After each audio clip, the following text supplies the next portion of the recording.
स्वागत है आप सभी का हमारे YouTube चैनल ज्ञान आरपीएल में।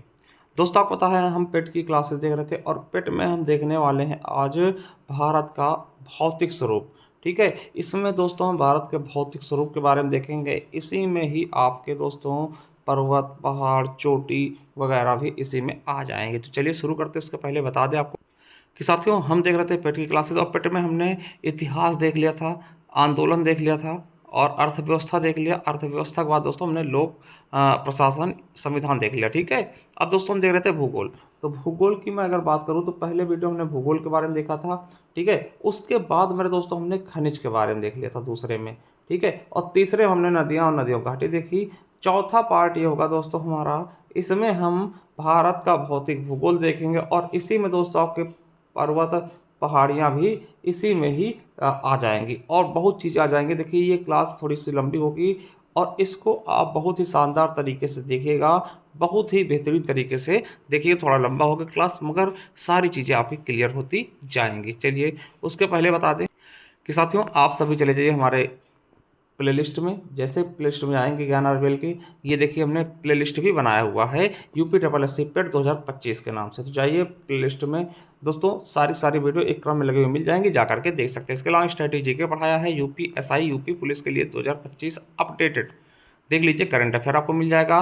ठीक है साथियों, और दोस्तों जिनको चाहिए हमारे ई बुक्स वगैरह, वो हमारे ज्ञान आरबीएल ऐप को डाउनलोड कर लें। जाइए प्ले स्टोर में, वहाँ से दोस्तों ऐसा लोगो लगा हुआ मिल जाएगा ज्ञान आरबीएल का, या फिर दोस्तों लिंक नीचे मिल जाएगा। जैसे लॉगिन करेंगे उसके बाद दोस्तों जाइएगा ई बुक्स वाले कॉलम में। जैसे जाएंगे ई बुक्स वाले कॉलम में, आप देख सकते हैं दोस्तों पहले ही आपको यूपी ट्रिपल एस सी पेट का मिल जाएगा बैच, पीडीएफ बैच। ठीक है, 111 रुपये में इन 8 टॉपिक्स का जाकर के इसको लेकर आप बाहर निकलवा के प्रिंट भी करवा सकते हैं बेहतरीन तरीके से। इसके अलावा आपको करंट अफेयर मिल जाएगा 25 रुपये में मात्र दोस्तों, पूरे 2025 का। ठीक है, जैसे जैसे मंथ बीतता जाएगा वैसे वैसे इसकी पीडीएफ लगती जाएंगे। ठीक है, जनहित याचिका यूपीएसआई के लिए ले सकते हैं 25 रुपये में, प्रीवियस ईयर क्वेश्चन के साथ। कंप्यूटर की ई बुक है, हिंदी की ई बुक है, हिंदी साहित्य है, हिंदी ग्रामर है। ठीक है, उत्तर प्रदेश स्पेशल है, स्टैटिक जीके दोस्तों, ये आपके यूपी पुलिस, यूपीएसआई के लिए मोस्ट इंपॉर्टेंट है। सभी स्टैटिक टॉपिक्स होंगे, देख सकते हैं आप, इतने सारे टॉपिक्स मात्र 99 रुपीज़ में ले करके इसको प्रिंट भी करवा सकते हैं बाहर निकलवा के सभी ई बुक्स को। इसके अलावा इतिहास है, भूगोल है दोस्तों, और दोस्तों सारी बुक्स आपको हमारे ज्ञान आरबीएल ऐप पर मिल जाएंगी। तो चलिए दोस्तों, जाइए परचेस करिए, लिंक नीचे दिया हुआ। चलिए शुरू करते हैं वीडियो को। तो साथियों, आज हम देखेंगे भारत का भौतिक स्वरूप। मतलब भारत को हम दोस्तों, पूरे भारत को कई भागों में बांट करके पढ़ेंगे उनकी स्थलाकृतियों के आधार पर, कि भैया ये द्वीप हो गया, ये मैदान हो गए, ये पहाड़ हो गए, ये पठार हो गए। तो उस तरीके से पूरे भारत को हम बांट करके पढ़ेंगे और बहुत ही बेहतरीन तरीके से। ठीक है, इनमें आपकी पहाड़ियाँ कवर हो जाएंगी, है ना। इसके अलावा चोटी जितने भी है दोस्तों, वो सारे कवर हो जाएंगे, फिर आपको अलग से पढ़ना नहीं पड़ेगा। बहुत ही शानदार तरीके से देखने वाले हैं। तो चलिए देखते हैं दोस्तों, भारत का भौतिक स्वरूप। क्या दोस्तों, भारत का भौतिक स्वरूप। दोस्तों आपको बता दें कि जो भारत है ना, अपना प्यारा भारत है ना, भारत विभिन्न स्थलाकृतियों वाला एक विशाल देश। आपको पता है साथियों, हमने बताया था भारत जो है क्षेत्रफल की दृष्टि से 7वां स्थान ग्रहण करता है। ठीक है, तो बहुत बड़ा विशाल देश है। यहाँ सभी प्रकार की भू आकृतियाँ पाई जाती हैं। ठीक है, भू आकृतियों में क्या क्या आता है, जैसे आपको पता है पर्वत आ गए, मैदान हो गए, मरुस्थल हो गए, पठार हो गए, तटीय क्षेत्र हो गए, द्वीप हो गए, है ना, नदियाँ हो गई। ये सभी चीज़ों की आकृतियाँ यहाँ पर पाई जाती है। इसका कुल क्षेत्रफल कितना है, तो 32,87,263 बता चुके हैं। और पूरे विश्व का कितने परसेंट, 2.4%। वही दोस्तों जनसंख्या 17.5% डिजर्व करता है अकेला भारत। ठीक है, चलिए अगर मैं भारत की बात करूं तो भारत के लगभग 10.6 क्षेत्र पर दोस्तों पर्वत हैं। पर्वत जैसे हिमालय पर्वत होगा ना, इस तरीके से।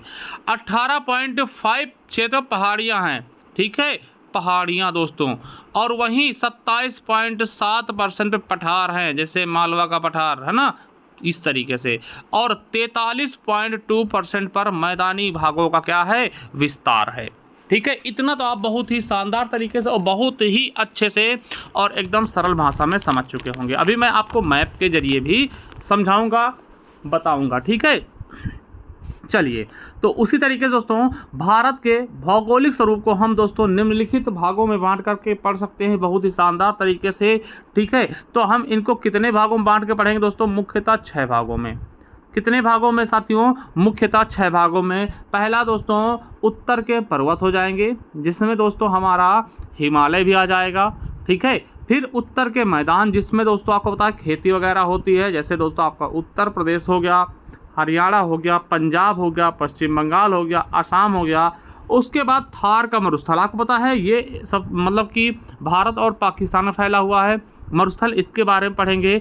उसके बाद प्रायद्वीपीय पठार, हमने बोला था कि जो भाग 3 तरीके से दोस्तों जल से घिरा होता है उसे हम प्रायद्वीपीय पठार बोलते हैं दोस्तों। इधर बंगाल की खाड़ी, इधर अरब सागर, यहाँ हिंद महासागर।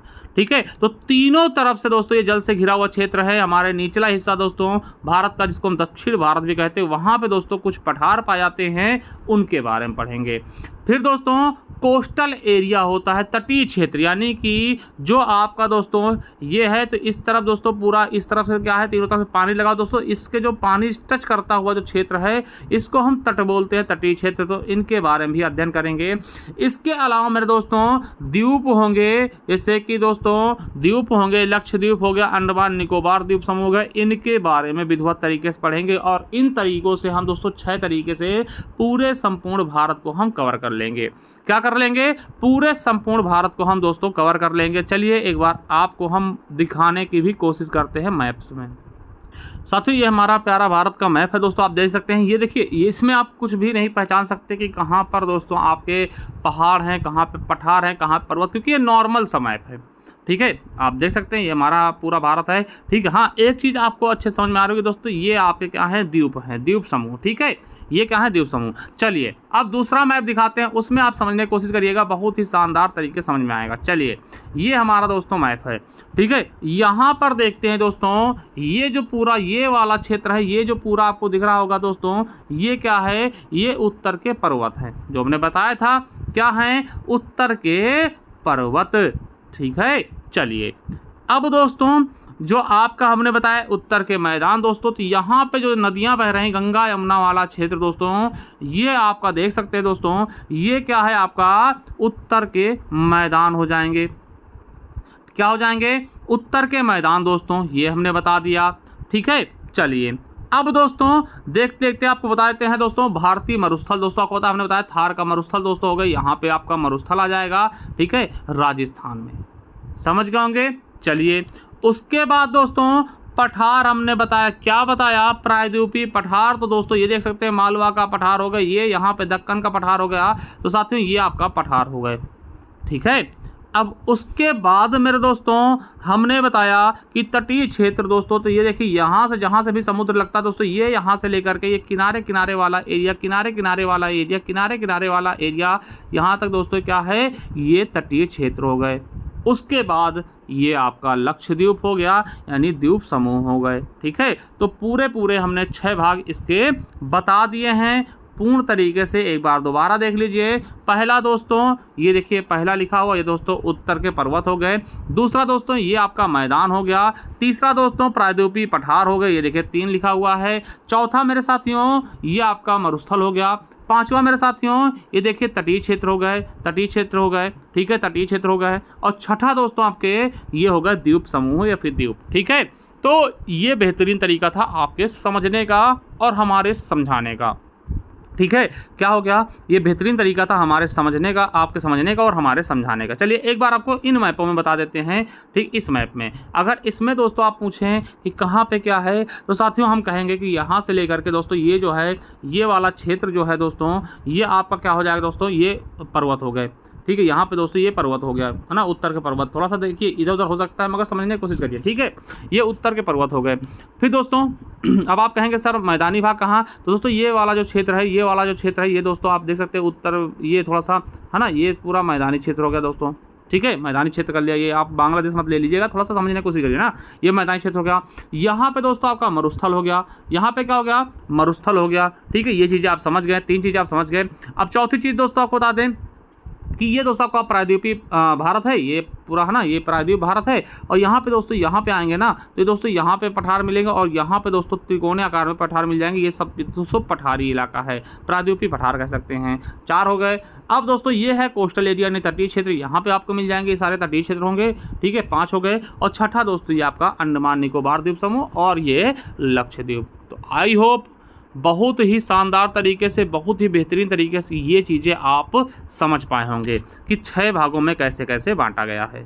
तो साथियों आपको हमने मैप के जरिए ये सभी चीज़ें बता दी कि 6 भागों में कौन कौन से भाग। पहला उत्तर के पर्वत हो गए जिसमें हिमालय देखेंगे मूलतः, उत्तर के मैदान हो गए, ठीक है। और उसके बाद थार का मरुस्थल हो गया, प्रायद्वीपीय पठार हो गया, तटीय मैदान हो गया और द्वीप समूह हो गए। चलिए अब दोस्तों हम पहला देखते हैं दोस्तों उत्तर के पर्वत। क्या उत्तर के पर्वत के बारे में हम बेहतरीन तरीके से देखते हैं। चलिए उत्तर के पर्वत की बात करें तो साथियों इसमें मुख्यतः क्या होता है दोस्तों, हमारा हिमालय आता है और हिमालय के ऊपर दोस्तों ट्रांस हिमालय होता है, ठीक है। देखिए समझने की कोशिश करिएगा, हिमालय में दोस्तों 3 श्रेणियाँ आती हैं मुख्यतः, ठीक है। देखिए एक होता है सबसे पहले ऊपर दोस्तों ट्रांस हिमालय होता है, ठीक है। ट्रांस हिमालय दोस्तों हिमालय का भाग हम इसको नहीं जोड़ते, ठीक है। हिमालय में क्या क्या आएगा दोस्तों, हिमालय पर्वत में क्या क्या आएगा तो 3 चीज़ों से मिलकर बनेगा महान पर्वत। उसके बाद मेरे साथियों क्या बनेगा, लघु हिमालय, महान हिमालय, लघु हिमालय और दोस्तों शिवालिक। चलिए एक बार आपको मैप के जरिए पढ़ाते हैं। साथियों ये हमने मैप खोला है तो आपको पता है कि ये पूरा का पूरा दोस्तों उत्तर का पर्वत है, ठीक। ये यहाँ तक पूरा उत्तर के पर्वत हैं, ठीक है। अब इसमें मैं आपको बताने की कोशिश करूँगा दोस्तों कि हिमालय कौन सा है, ट्रांस हिमालय कौन सा। देखिए सबसे पहले आप देख पा रहे होंगे एक दोस्तों काराकोरम ये जा रही रेंज, फिर दोस्तों लद्दाख जा रही है और फिर दोस्तों जास्कर जा रही है। तो दोस्तों ये जो 3 श्रेणियां है ना, ये दोस्तों हिमालय के भाग नहीं, इनको हम ट्रांस हिमालय कहते हैं, हिमालय के ऊपरी भाग। समझ रहे होंगे ट्रांस हिमालय में दोस्तों 3 श्रेणियां आएंगी, काराकोरम, लद्दाख और जास्कर। एक बार दोबारा देखिएगा, दिख रहा होगा ये दोस्तों काराकोरम वाली काली काली लकीर दिख रही है, काराकोरम हो गया। फिर दोस्तों ये लद्दाख दिख रही होगी, लद्दाख की, ठीक है, ये लद्दाख की दिख रही होगा और दोस्तों ये जास्कर। तो यानी 3 श्रेणियां जो हैं ये दोस्तों किस में आएंगी, ट्रांस हिमालय में, यानी हिमालय के ऊपरी भाग, ठीक है। अब कहेंगे सर हिमालय क्या है, तो हिमालय में दोस्तों 3 श्रेणियां आती है मुख्यतः। ये दोस्तों ऊपर की 3 श्रेणियां दोस्तों ट्रांस हिमालय की हो गई, इनको हम ट्रांस हिमालय कहेंगे, ठीक है। अब दोस्तों हिमालय हमारा कहाँ शुरू होता है, तो ये देखिए हिमालय दोस्तों, ये देखिए ये 3 श्रेणियाँ, एक दोस्तों बाह्य हिमालय ये जा रहा है, ये दोस्तों है ना, ये कटा छटा भी दिख रहा होगा है ना, क्योंकि नदियों से पानी आता। फिर दोस्तों आपका दूसरा होता है लघु हिमालय, है ना, ये दोस्तों। फिर दोस्तों सबसे लास्ट में शिवालिक हिमालय, ठीक है।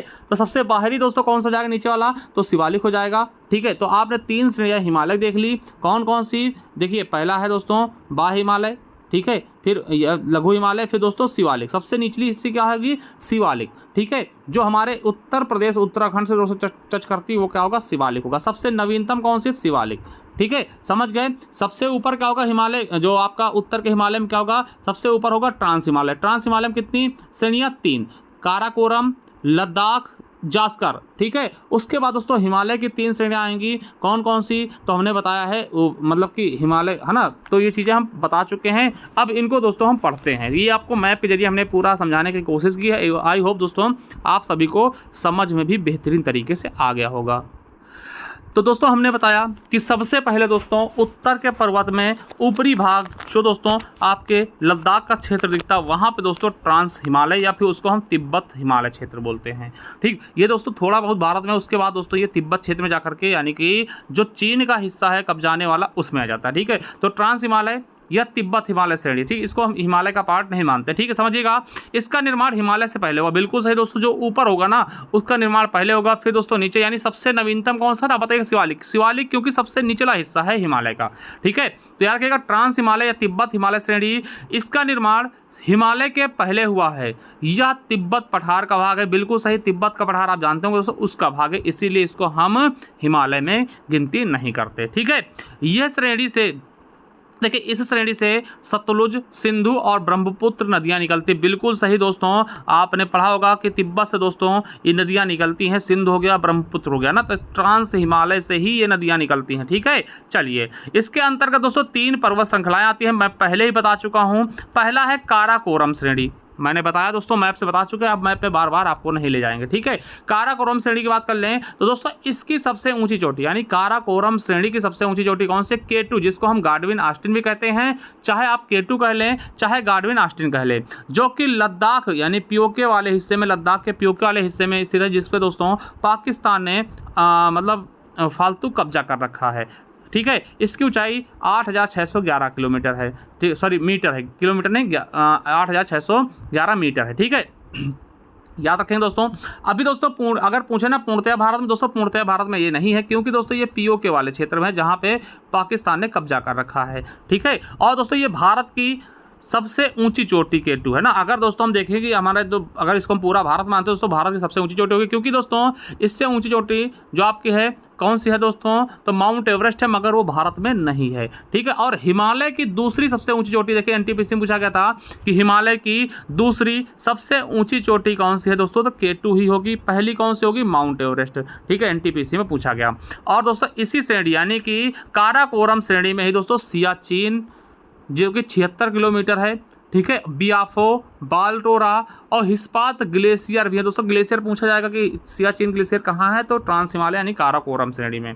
और एक चीज़ याद रखेंगे कि जो ये काराकोरम श्रेणी में दोस्तों सियाचिन है ना, सियाचिन दोस्तों सबसे ऊंचा, विश्व का सबसे ऊंचा युद्ध स्थल भी है, ठीक है। याद रखेगा यहाँ पर भारत और पाकिस्तान के बीच युद्ध भी हुआ है, और 1984 में दोस्तों पाकिस्तान को भगाने के लिए ऑपरेशन मेघदूत चलाया गया था भारत के द्वारा। समझ गए होंगे कि साथियों सबसे ऊंचा युद्ध स्थल कौन सा है? तो सियाचिन है। सियाचिन क्या है? एक ग्लेशियर है। कहाँ स्थित है? काराकोरम श्रेणी में। किस में? तो ट्रांस हिमालय के काराकोरम श्रेणी में। एक एक चीज आपको कंफर्म होती हुई चल रही होंगी, ठीक है।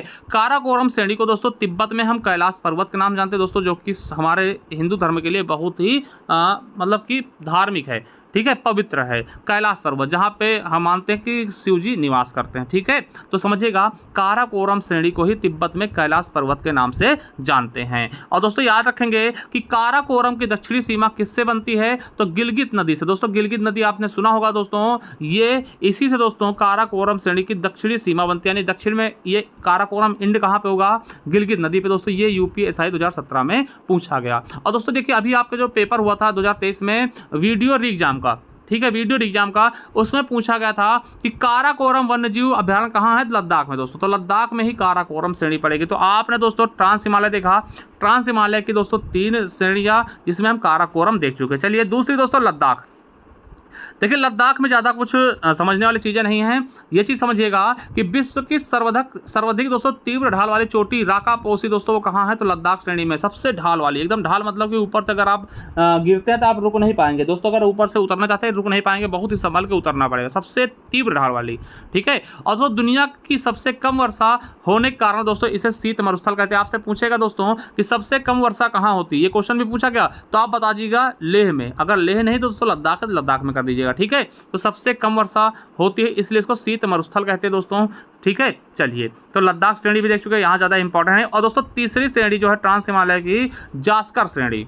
जास्कर श्रेणी की बात करते हैं तो जास्कर श्रेणी में क्या होता है? सिंधु नदी जास्कर व लद्दाख श्रेणी के बीच बहती है। देखिए इधर लद्दाख श्रेणी, इधर जास्कर श्रेणी, इसके बीच से दोस्तों सिंधु नदी बहेगी, ठीक है, बहती है, जो कि बुंजी नामक स्थान पर लद्दाख श्रेणी को काट कर, देखिए जब सिंधु नदी बहेगी इधर से तो दोस्तों बुंजी नामक स्थान पड़ेगा और लद्दाख श्रेणी को काट देती है, काट कर भारत के सबसे गहरे गार्ज 5200 मीटर गहरे गार्ज मतलब गड्ढे का, देखिए ऊपर से पानी गिरेगा तो गड्ढा कर देता। आप एक स्थान पे दोस्तों पानी गिराइए ऊपर दोस्तों, यहाँ पे धीरे धीरे गड्ढा हो जाएगा दोस्तों, मिट्टी जो है निकल के बाहर चली जाएगी, ठीक है। तो सबसे बड़े गार्ज दोस्तों, सबसे गहरे गार्ज का निर्माण करती है, लगभग 5200 मीटर गहरे गार्ज का निर्माण करती है, यहाँ पर बुंजी नामक स्थान पर, ठीक है। चलिए और दोस्तों याद रखिएगा यह एक छोर पर लद्दाख को कश्मीर की घाटी और चिनाब नदी से अलग करता है और हिमालय प्रदेश में स्पीति से किन्नौर को भी अलग करता है। ये यूपीएसआई 2017 के पेपर में पूछा गया। तो दोस्तों आपने ट्रांस हिमालय की तीनों चोटियां, चाहे काराकोरम हो, जास्कर हो, लद्दाख हो, इन तीनों श्रेणियों को जान चुके हैं और ये हिमालय के पार्ट नहीं, ये हिमालय के ऊपरी क्षेत्र हैं दोस्तों, ठीक है। चलिए अब दोस्तों आएंगे अपने हिमालय पर्वत के बारे में। क्या? हिमालय पर्वत के बारे में दोस्तों देखेंगे और हिमालय पर्वत के बारे में देखना जरूरी भी है, ठीक है। चलिए अब दोस्तों देखिए हिमालय पर्वत का निर्माण कैसे हुआ। देखिए आपको समझना होगा कि दोस्तों ये ऐसा मानते हैं दोस्तों, दो प्लेटें थी। एक प्लेट थी कौन सी, भारतीय प्लेट। एक क्या थी, भारतीय प्लेट दोस्तों, और दूसरी दोस्तों क्या थी, यूरेशियन प्लेट। क्या, यूरेशियन प्लेट दोस्तों। बीच में दोस्तों टेथिस सागर था। अब दोस्तों ये दोनों चीज़ें टकराई ना, दोनों टकराई, आपस में टकराई, तो बीच में जो सागर था, टेथिस सागर दोस्तों, इसका मलबा दोस्तों ऊपर चढ़ता चला गया और जिससे दोस्तों हिमालय का निर्माण हो गया। ठीक है, समझ गए। तो हिमालय का निर्माण दोस्तों किससे हुआ, टेथिस सागर से। किससे, टेथिस सागर से दोस्तों। उत्पत्ति कैसे हुई, भारतीय प्लेट और यूरेशियन प्लेट के टकराव से। ठीक है। हिमालय कैसा पर्वत दोस्तों, याद रखिएगा, हिमालय नवीन पर्वत है, यंग माउंटेन है, यंग फोल्डेड माउंटेन है। ठीक है, हिमालय नवीन मोड़दार या वलित पर्वत। दोस्तों क्वेश्चन पूछा गया था कंबाइंड टेक्नीशियन यूपी SSC के 2023 में कि हिमालय कैसा पर्वत दोस्तों, वलित पर्वत है। कैसा पर्वत है, वलित पर्वत है, नवीनतम पर्वत है, यंग पर्वत है। ठीक है, तो ऐसी चीजें आपको समझ में आनी चाहिए बिल्कुल, और ये चीजें आपके दिमाग में बैठनी भी चाहिए। ठीक है, चलिए, तो ये चीज समझ गए। चलिए तो आगे देखते हैं मेरे दोस्तों। अब देखिए एक चीज़ समझिएगा, ये देखिए क्वेश्चन कभी कभार वन लाइनर टाइप के भी पूछे जाते हैं कि हिमालय के कारण भारतीय उपमहाद्वीप में मध्य एशिया की तुलना में अपेक्षाकृत हल्की सर्दियां होती हैं दोस्तों। बिल्कुल सही दोस्तों, हिमालय के कारण दोस्तों आपको पता है यहाँ से शीत लहर चलती हैं। ठीक है, तो ये क्वेश्चन आपसे यूपी SSC फॉरेस्ट गार्ड 2022 के परीक्षा में पूछा गया। देखिए यहाँ पर रिक्त स्थान था, के कारण, किसके कारण दोस्तों, तो आपको हिमालय वहाँ पे सही करना था। ठीक है, तो चलिए हम पहले बता देते, हिमालय के अंदर दोस्तों 3 पर्वत श्रृंखलाएं स्थित हैं। कौन कौन सी, तो ये चीज़ें हम पहले बता चुके हैं आपको मैप के जरिए। 3 पर्वत श्रृंखलाएं स्थित, पहला है महान हिमालय। महान हिमालय के बाद दोस्तों देखेंगे लघु हिमालय और फिर शिवालिक हिमालय। तो चलिए 3 आपको बता दिए कि हिमालय के अंतर्गत दोस्तों 3 श्रेणियाँ। देखिए पहले हमने देखा ट्रांस हिमालय, इसमें 3 हमने देखे, काराकोरम, लद्दाख और जास्कर श्रेणियाँ। फिर इसके बाद दोस्तों हिमालय हमारा था, हिमालय 3 श्रेणियों में बना होता है। 3 श्रेणियों में पहला दोस्तों महान हिमालय, फिर लघु हिमालय, फिर शिवालिक हिमालय। चलिए देखते हैं।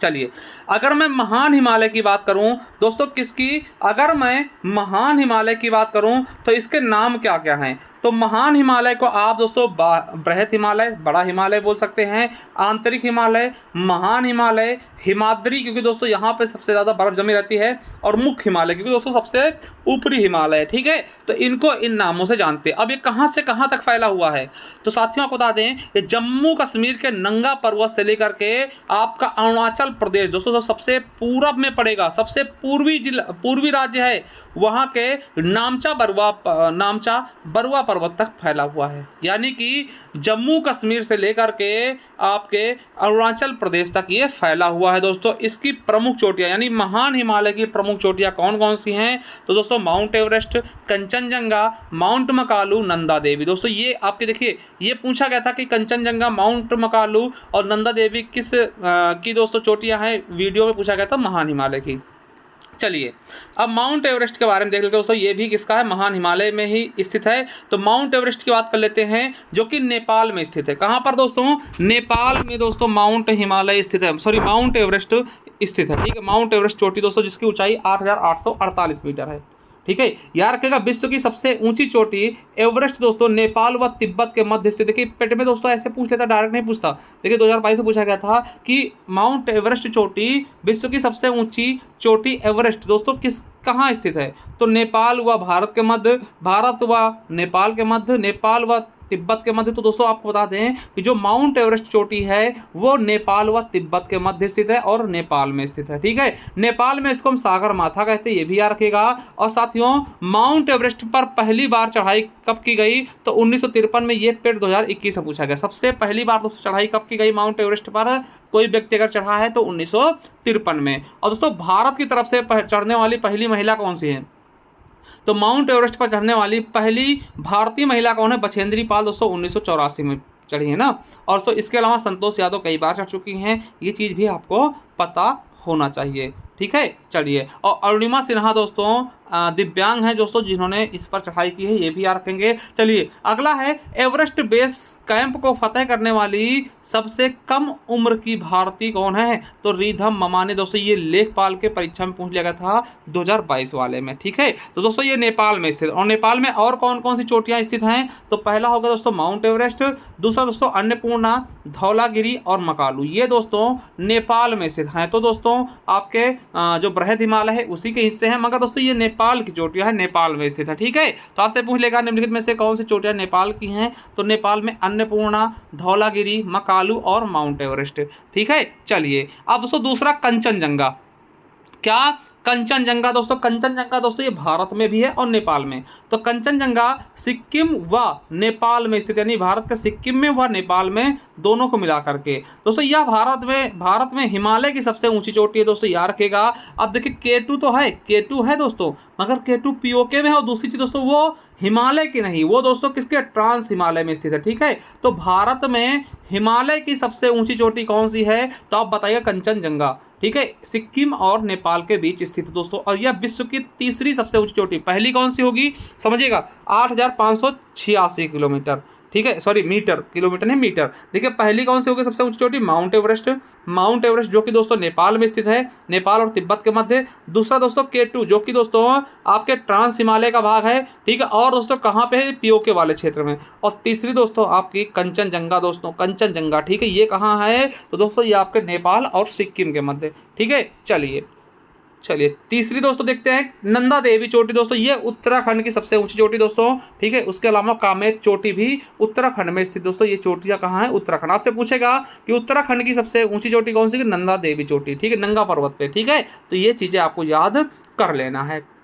और दोस्तों सभी कहाँ थी, तो महान हिमालय की। चलिए दूसरा हिमालय का जो दूसरी श्रेणी दोस्तों, हमने महान हिमालय देख लिया। उसके बाद देखेंगे लघु हिमालय। क्या? लघु हिमालय। देखिए जो दोस्तों नदियाँ निकलती ना, समझिएगा, मान लो दोस्तों ये आपका महान हिमालय दोस्तों नदियाँ आई बहती हुई, और तो ये लघु हिमालय पड़ा। तो दोस्तों जो नदियाँ आती है ना, ये यहाँ से जब निकलती है, समझिएगा, ये महान हिमालय है, और दोस्तों ये नदियाँ जब निकलती हैं यहाँ से, तो दोस्तों ये लघु हिमालय था हमारा। तो दोस्तों इसको काट देती है, नदियाँ होती है ना, इसको काट के आगे बहती है। ठीक है, तो याद रखेंगे कि दोस्तों लघु हिमालय के बारे में पढ़ते हैं। तो लघु हिमालय को हम निम्न हिमालय और मध्य हिमालय भी कहते हैं, क्योंकि ये मध्य में स्थित होता है। ठीक है दोस्तों, नदियों के बहाव के कारण मध्य हिमालय कटा छटा है, इसलिए इसे अलग अलग राज्यों में अलग अलग नाम से पुकारा जाता है। हमने बताया दोस्तों कि जो ऊपर से नदियाँ आती हैं दोस्तों, ये जो नदियाँ आती हैं ऊपर से बहती हुई, तो दोस्तों हिमालय को काट देती है, लघु हिमालय को काट देती है दोस्तों, अलग अलग राज्यों में ये काटती है। और जो कट जाते हैं दोस्तों, इनको अलग राज्यों में अलग अलग नाम से जानते हैं। तो लघु हिमालय किस किस नाम जानते हैं, तो जम्मू कश्मीर में इसे हम पीर पंजाल कहते हैं,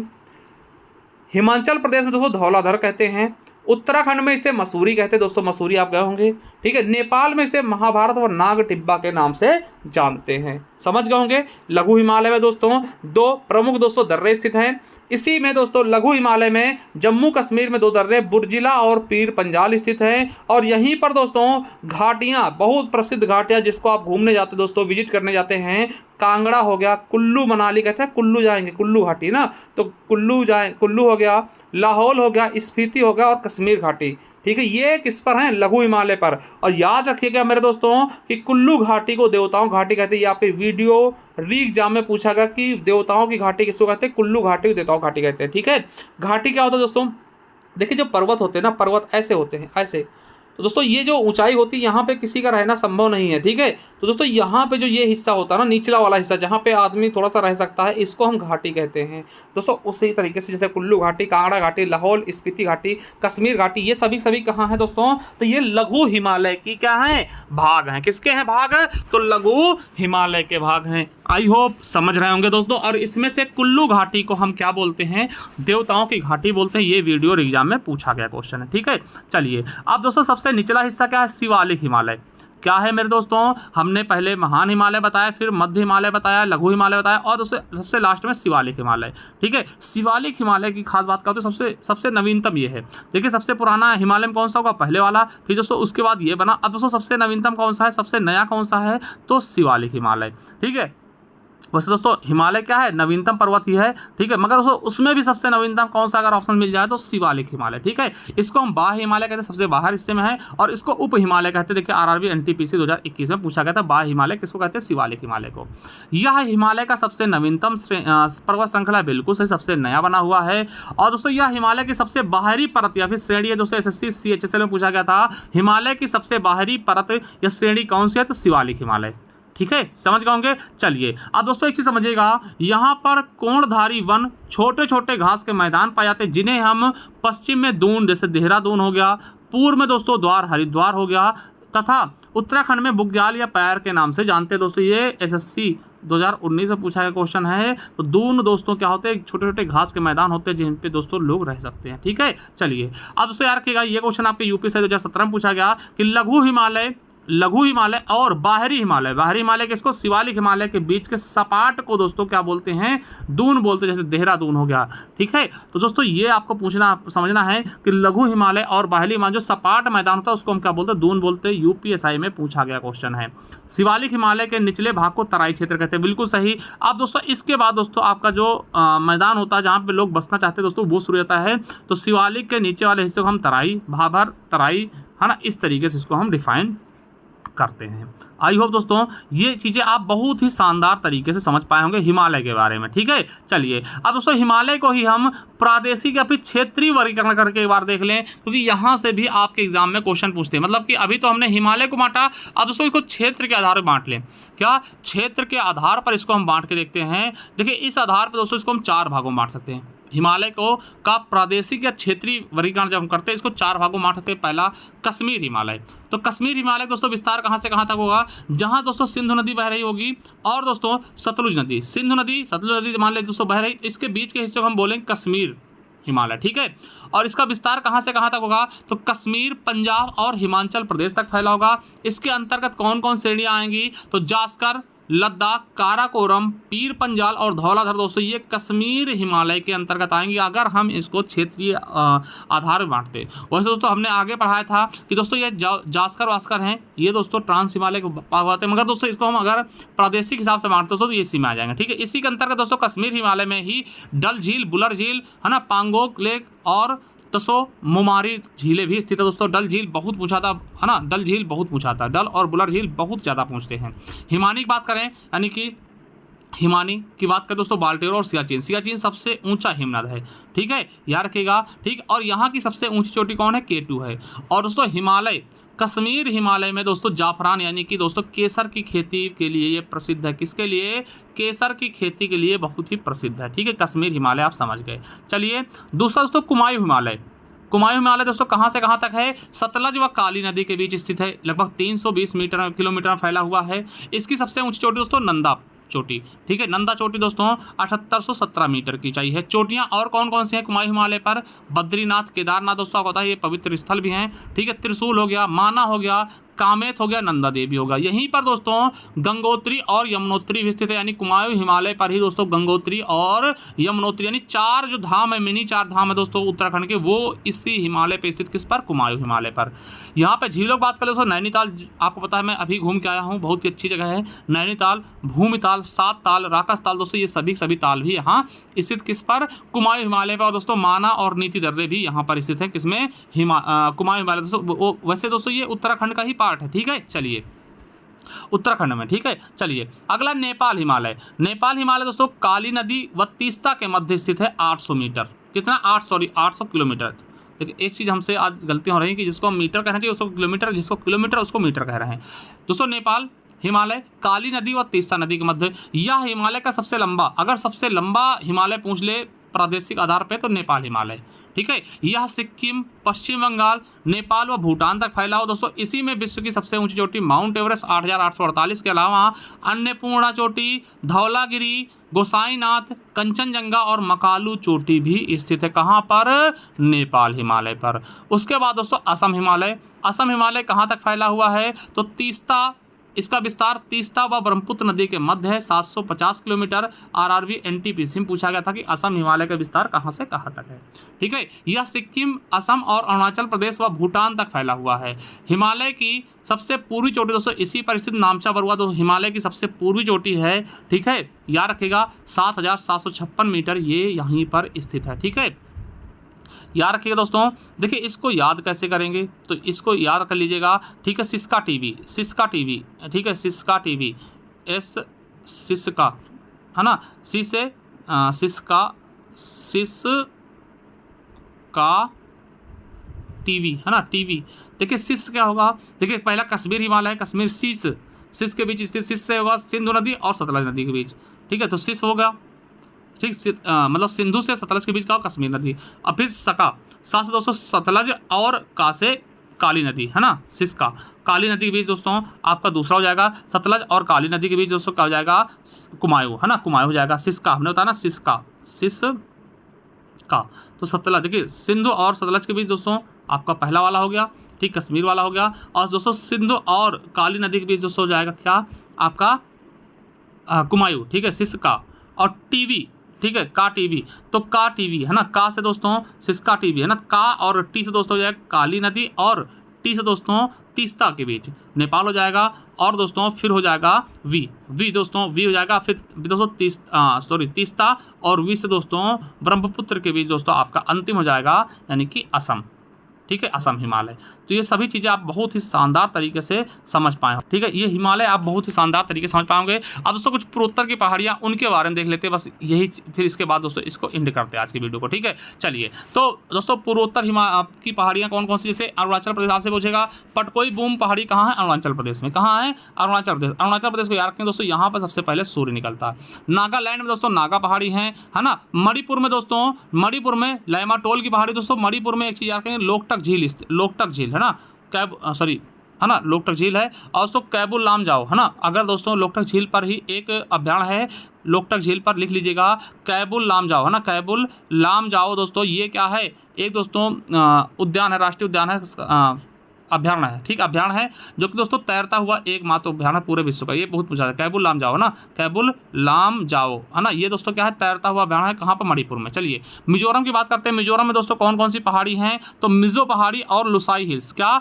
मिजो पहाड़ी और लुसाई हिल्स कहाँ है, मिजोरम में। याद रखिएगा, मिजोरम राज्य की सबसे ऊंची चोटी फोंगपुई 2157 मीटर है, जिसे हम ब्लू माउंटेन के नाम से भी जानते हैं, यूपीएसआई में पूछा गया। तो मिजोरम राज्य की सबसे ऊंची चोटी कौन सी है, फोंगपुई, जिसे हम क्या बोलते हैं, ब्लू माउंटेन कहते हैं, यूपीएसआई में पूछा गया। वही दोस्तों मेघालय में गारो खासी जयंती, देखिए गारो खासी जयंती दोस्तों, यहाँ पर जगह भी है और दोस्तों पहाड़ियाँ भी हैं और दोस्तों जनजातियाँ भी हैं, तो बहुत इंपॉर्टेंट है, यूपीएसआई में पूछा गया, एसएससी एमटीएस में पूछा गया, बहुत इंपॉर्टेंट।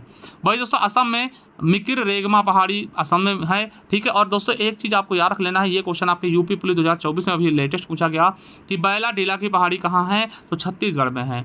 बैला डीला दोस्तों क्यों नाम इसका, तो ये बैल के कुबड़ की तरह दिखती है दोस्तों, याद रखिएगा, ये बैल के कुबड़ की तरह दिखती है, इसलिए इसका नाम बैला डीला है। और दोस्तों ये छत्तीसगढ़ में स्थित है। और ये किसके लिए प्रसिद्ध है, तो लौह अयस्क के लिए दोस्तों प्रसिद्ध खान भी है। और लौह अयस्क में कौन सा, तो हेमेटाइट वाले के लिए प्रसिद्ध है, ठीक। यूपीएस पुलिस में पूछा गया क्वेश्चन है, याद रखिएगा।